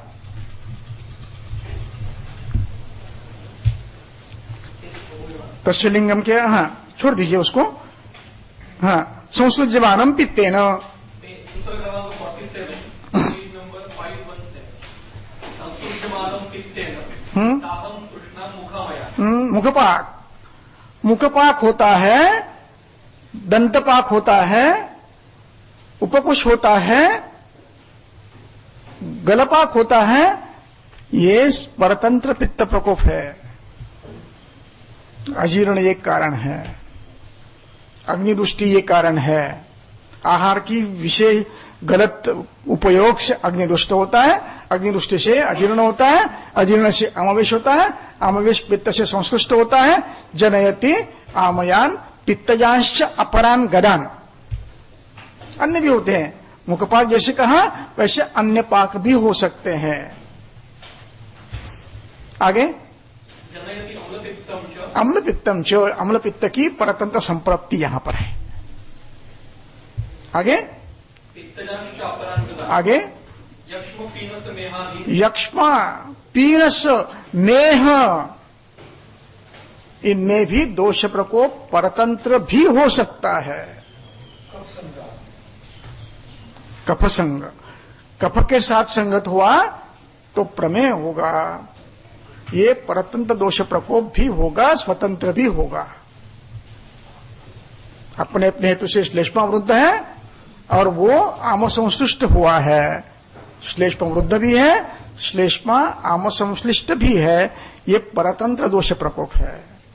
चिकित्सा आपको दोनों की करनी है। आगे कफजान कफसंगतम करोति वात संसृष्टम वातजांश्च गदान। गदान बहु, वात संश्लिष्ट हुआ तो वायु की विविध व्याधि करेगा। वो कोई भी हो सकता है, आमावृत वायु हो सकता है, वो स्थान संशय बदल गया तो अर्जित हो सकता है, और कहीं गया तो संधिवात हो सकता है, और कहीं गया तो और कोई व्याधि हो सकता है। स्थान बदल दो तो व्याधि बदल जाता है। हेतु स्थान विशेषातु भवेत रोग विशेषकृत, विशेष रोग होता है। आगे मूत्र रोगांश्च मूत्रस्थम, कुक्षि रोगान, मूत्रस्थ हुआ तो मूत्र व्याधि करते हैं। मूत्र कृष्णये संतर्पणजन्य अजीर्णजन्य परतंत्र दोष प्रकोप का व्याधि भी हो सकता है। मूत्रकृष्ण, अश्मरी और जो भी व्याधि है ये परतंत्र दोष प्रकोप से हो सकते हैं।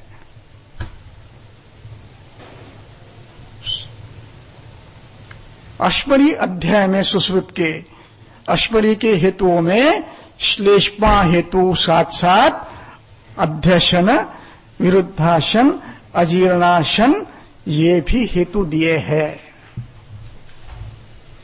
केवल कैल्शियम से नहीं होगा। कितनी बार अश्मरी निकालोगे फिर क्या कहेंगे? ये टेंडेंसी है, इडियोपैथिक। आप हेतु बंद कर दीजिए, ढूंढ के निकालिए, फिर दीजिए, पाषाण में दीजिए, जो भी देना दीजिए। पहले हेतु बंद कर दिए, स्वतंत्र है या परतंत्र है। ये परतंत्र दोष प्रकोप का एक साधन है। एक आपको पहले बताया, प्रातराशय सायमाशय जीर्ण प्रातराशय दृश्यति, एक वो हो गया, एक ये हो गया, दो हो गए, और एक बताऊं, एक दो बताता हूं और फिर समाप्त करता हूं विषय। जीर्ण अश्नियात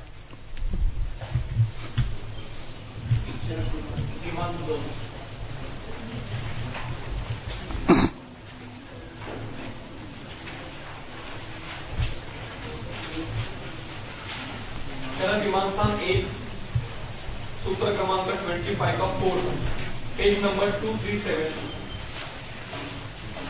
जीर्ण अश्निया।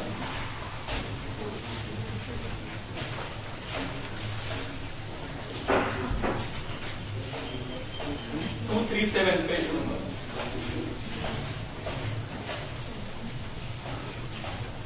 जीर्ण अश्निया मिला, सबको मिला। सुबह देखा है, कुछ लोग सुबह नहीं थे इसलिए फिर दोबारा देखने के लिए बोल रहा हूं मैं।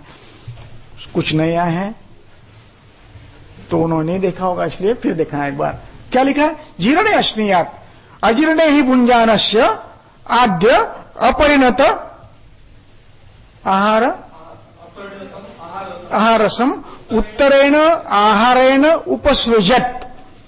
पहला अपरिणत आहार रस बाद में किए हुए आहार रस के साथ मिलता है और तीनों दोषों को आशुकुपित करता है। इसलिए कई व्याधियां होती है।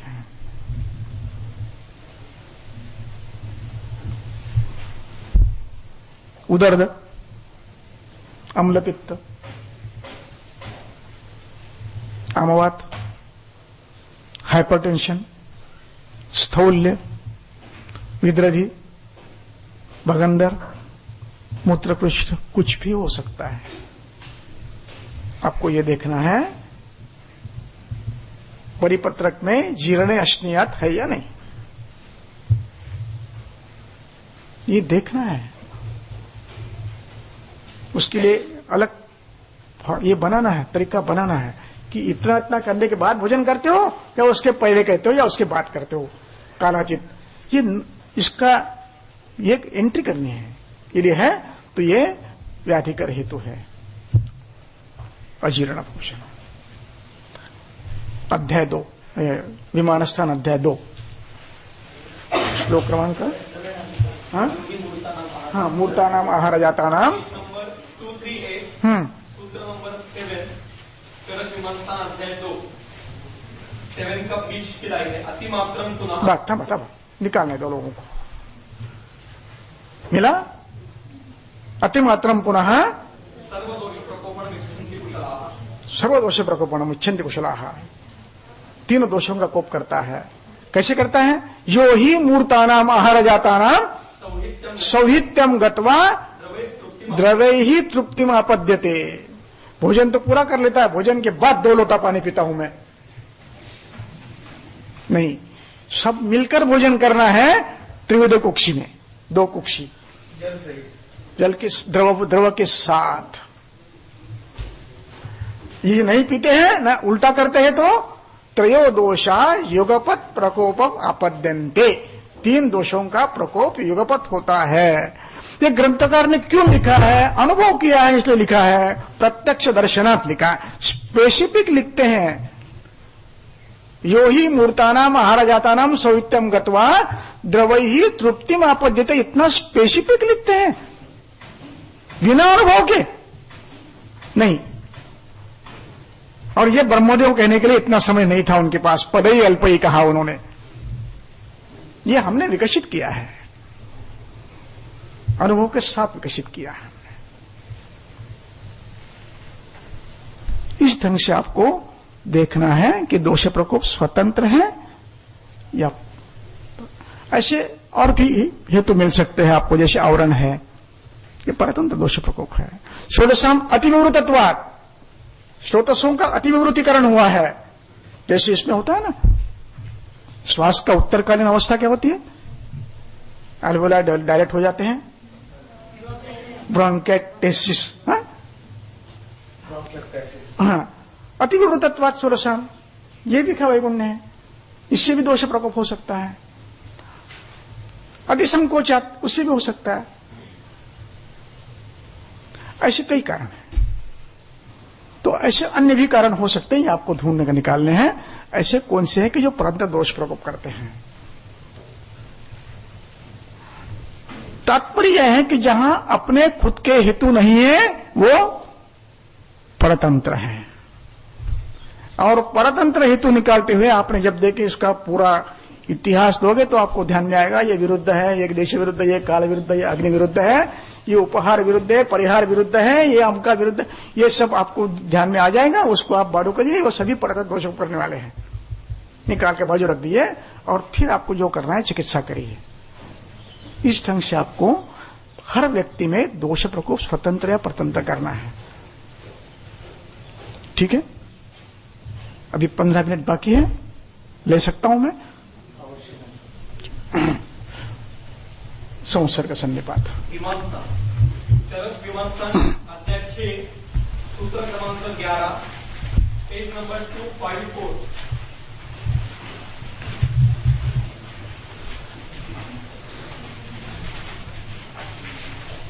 पेज नंबर 254 चरक मीमांसा अध्याय 6 सूत्र 11।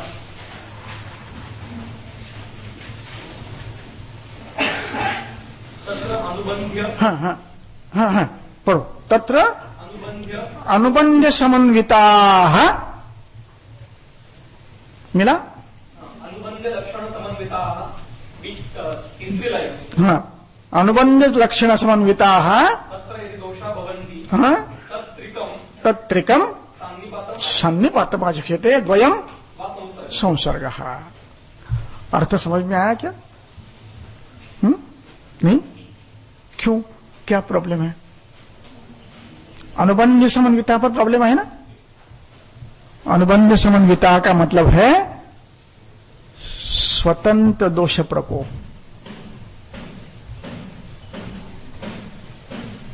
अब पूरा पढ़िए अब। तत्र अनुबंधकृतो विशेषाः स्वतंत्रो व्यक्तलिंगाः यथोक्त समुत्थान प्रशमो, अपने समान गुणों के हेतुओं से जो कुपित हुआ है और विपरीत गुणों से जो शांत होता हुआ है और स्पष्ट लक्षण है, उसको स्वतंत्र कहते हैं, उसको अनुबंध्य कहते हैं। बराबर? अब फिर पढ़िए। अनुबंध समन्विताः, आ गया ध्यान में? अब अनुबंध समन्विता का लक्षण ध्यान में आ गया।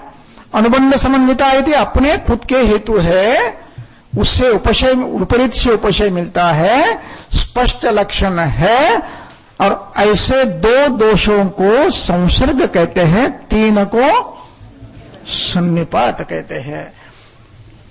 और यदि इनमें से एक परतंत्र है तो उसको सन्निपात नहीं कहेंगे, उसको संसर्ग कहेंगे। एक स्वतंत्र है, दो परतंत्र है, उसको भी सन्निपात नहीं कहेंगे। जो स्वतंत्र है उसका नामकरण करेंगे, ये व्याधि वातज है, पित्त प्रकोप परतंत्र है, श्लेष्म प्रकोप परतंत्र है, इसको संसर्ग नहीं कहेंगे। जिसके हेतु मिलते हैं वो स्वतंत्र है, जिसके हेतु नहीं मिलते हैं फिर भी कुपित है, अपने लक्षण बताता है, वो परतंत्र है। उसकी चिकित्सा की आवश्यकता न्यूनतम है, वो स्वयं शांत होने वाला है। प्रधान प्रशमे प्रशमः,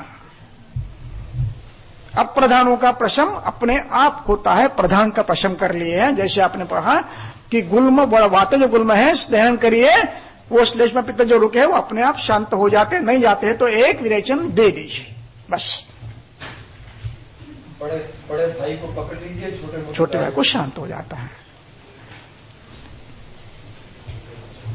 मैंने शुरू में एक वाक्य कहा था कि हम ग्रंथ में जो भी कहते हैं वो अकारणम नहीं कहते हैं, अकारणम न मन्येत। हम स्वतंत्र पतन का विचार करते हैं, क्यों कर रहे हैं? चिकित्सा में परिवर्तन आता है।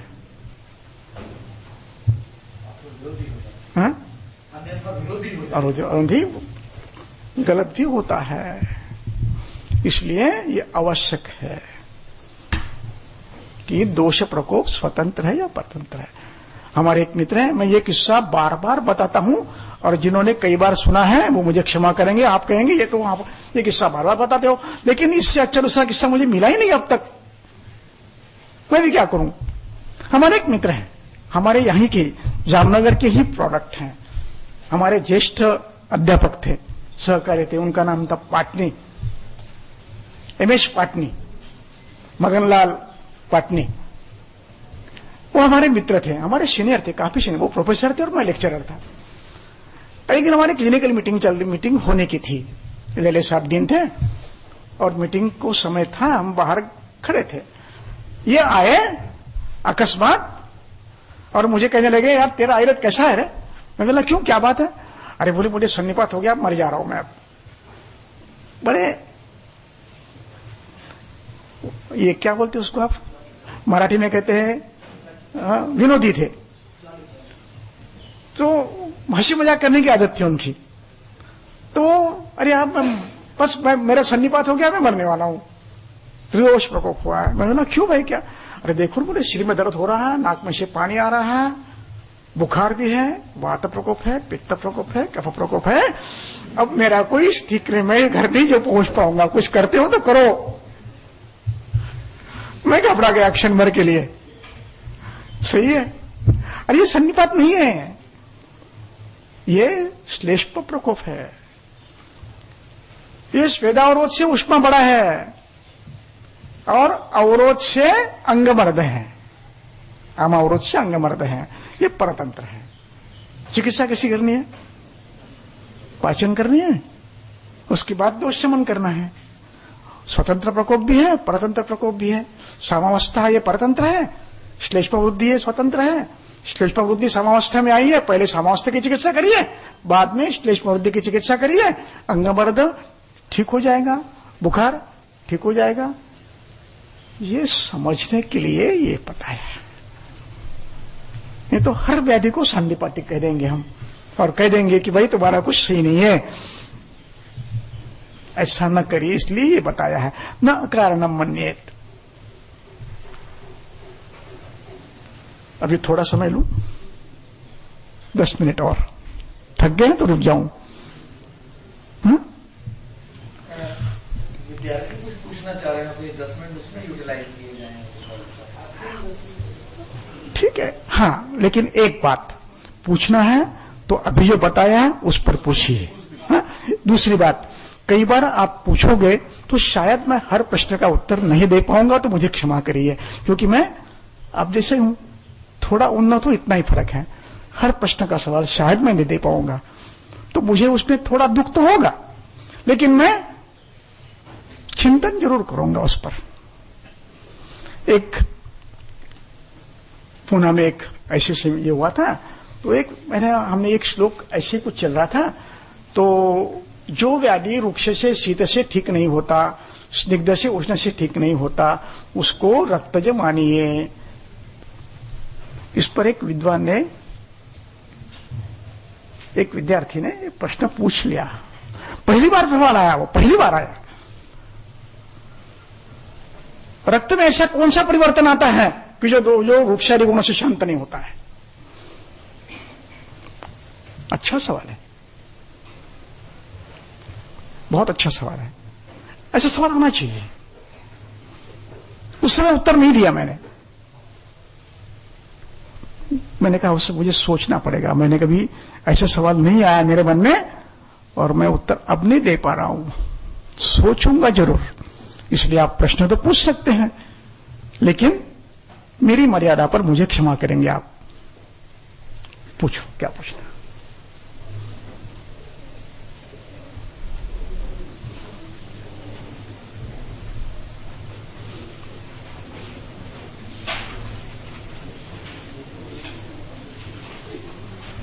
आप प्रश्न लिख के रखिए, बाद में पूछेंगे। मैं थोड़ा सा एक बहुत महत्व का विषय है वो आज समाप्त करना चाहता हूं, क्योंकि वो इससे संबंधित है, जुड़ा हुआ है। उसके लिए एक दिन, अगले दिन का थोड़ा समय व्यस्त न हो, इसलिए मैं आज ही समाप्त करना चाहता हूं, यदि आप अनुमति दे तो। मेरी ऊर्जा भी है, ऐसे काम में मुझे ऊर्जा बढ़ती है, चलती है। जब आवाज क्षीण होता है तो मैं स्वयं रुक जाता हूं कि नहीं, अब नहीं होता मेरे से। लेकिन आपका जब ये देखता हूं ना,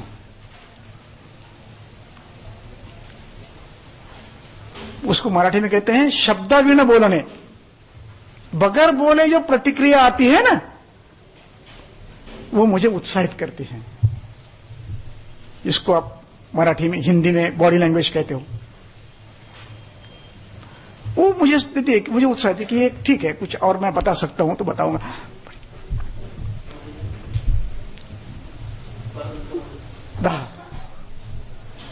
श्लोक क्रमांक 10 उसके ऊपर का। अब ये संसर्ग सन्निपात होता कैसे है? हमारे मन में एक सवाल हमेशा के लिए आता था, हमेशा के लिए। उसका सवाल जवाब बहुत समय के बाद मिला। सन्निपात होता कैसे है?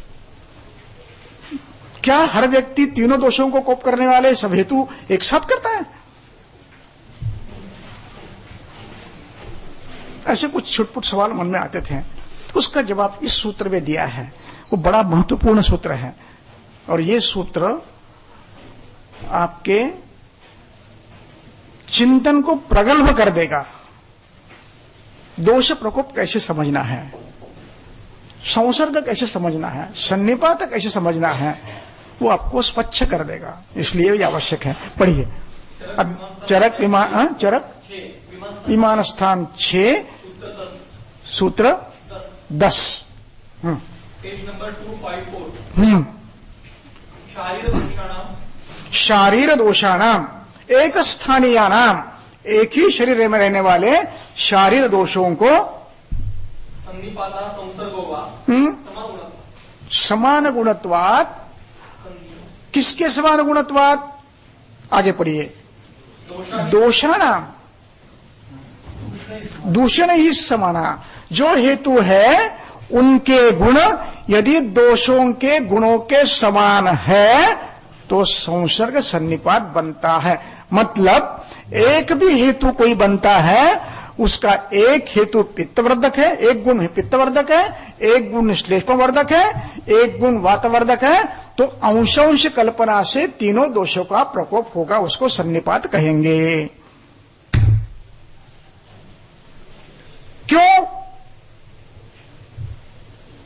यथा स्वं च ते पुष्णन्ति देहे द्रव्य गुणा पृथक पार्थिवम पार्थिवानेव शेषाउष कृष्णशः।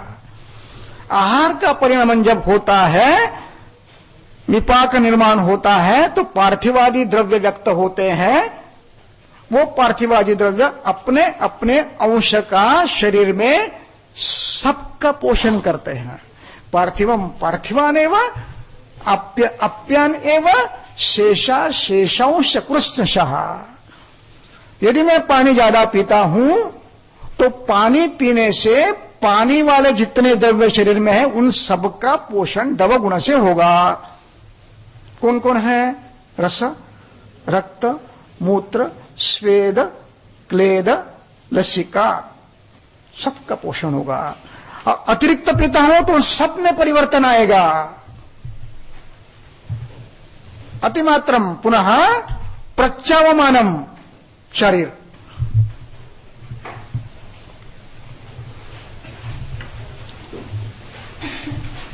चरक शरीर 6,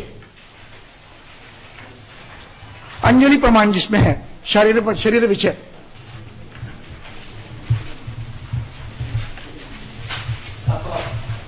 पेज नंबर 339, चरक शारीर स्थान 7वां अध्याय, सूत्र क्रमांक 50,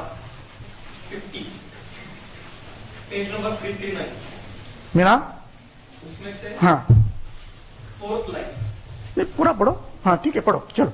यत्तु प्रच्यवमानं पुरुषम् अनुबध्नाति दशांजलिया उदकस्य यत्तु प्रच्यवमानम अतियोगेन तथा मूत्रं रुधिरं प्रच्यवमानम मूत्रम रुधिरम अन्याशरीरधातून् अन्यांशरीरधातून् यत्तु सर्वशरीरकरं बाह्यात् त्वद्विभर्ति यत्तु त्वदन्तरे व्रणगतं लसिकाशब्दं लभते यश्च उष्मणा अनुबद्धं लोमकूपेभ्यो निष्पतत् स्वेदशब्दम् अवाप्नोति तत् उदकं दशांजलि प्रमाण।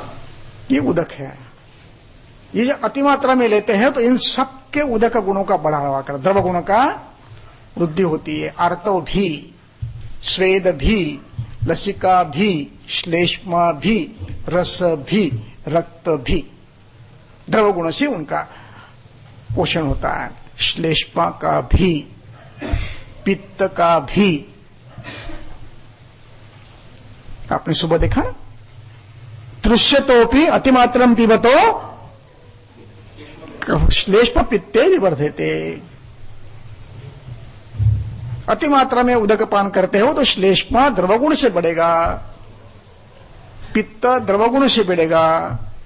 और ये पानी यदि ठंडा फ्रिज का पीते हो तो वायु का भी शीत गुण बढ़ेगा। ये त्रिदोष प्रकोप स्वतंत्र दोष प्रकोप करने वाला है।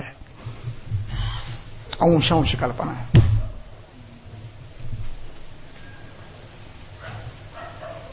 दोषाणाम एकदेशीयानाम दूषण समानः संसर्गो वा सन्निपातः। इसकी टीका पढ़िए।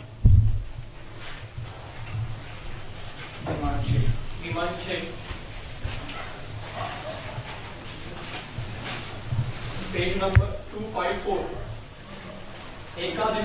एकाधिष्ठानीयानाम् इति अनेन एक शरीर अधिष्ठान प्रत्यासत्या च संसर्गा दोषाणां भवन्ति इति दर्शयति। समानगुणत्वात् इति हेतुं विवृणोति। दोषा हि इत्यादि दूषणैः इति हेतुभिः प्रायो हि शारीराणां वातादीनां समान एव हेतुः भवति। यथा हि अम्लं लवणं कटु च। बस दम से अब यथा ही अम्लम लवणम कटु च पित्तकरम। तीनों पित्तकर है। हाँ, ये संसर्गकर है। क्या करता है? अम्लम सकफम पित्तम करोति। अम्ल में पार्थिव अंश है, वो श्लेष्म वृद्धि करेगा। उष्णांश से पित्त वृद्धि होगी। आगे लवणम सकफम पित्तम करोति। उसमें उदक है, पित्त का, लवण का, ये बढ़ेगा। उष्ण गुण से उष्ण गुण बढ़ेगा। द्रव गुण से पित्त का भी द्रव गुण बढ़ेगा अति मात्रा में करोगे तो। आगे कटु सवातम पित्तम करोति। वृक्ष गुण से वायु, उष्ण गुण से पित्त। आगे वसंत। क्या करेगा वसंत? ये श्लेष्म कारक अपि आदानत्वेन वात पित्ते करोति। श्लेष्म प्रकोप तो होता ही है। वृक्षत्वात वात प्रकोप भी होता है, आदान काल है। उष्णत्वात पित्त भी प्रकोप होता है। उष्ण गुण से क्या हुआ? सन्निपात हुआ। वसंत ऋतु अंशांश कल्पना से सन्निपात है। इस पे यह देखना है बलवान है या नहीं है, बस। ये बलवान नहीं है, ठीक है। इस ढंग से संसर्ग सन्निपात हमें समझना है। जो भी व्यक्ति जो भी आहार करता है उसके गुण क्या है, उन गुणों से श्लेष्मा पित्त में समान गुणत्वात् वृद्धि होती है तो संसर्ग है। वायु के गुणों की होती है तो संसर्ग है, तीनों का होता है तो सन्निपात है। ये हो सकता एक गुण का हो सकता दो गुणों का हो सकता 3 गुणों का हो सकता अधिक से गुणों का भी हो। जितना बलवान है तो उतने दोष बलवान, उतना व्याधि बलवान। यदि मन है तो ठीक है, सन्निपात है, बलवान नहीं है, चिंता करने की कारण नहीं है। इति अलम, यहां मैं समाप्त करता हूं।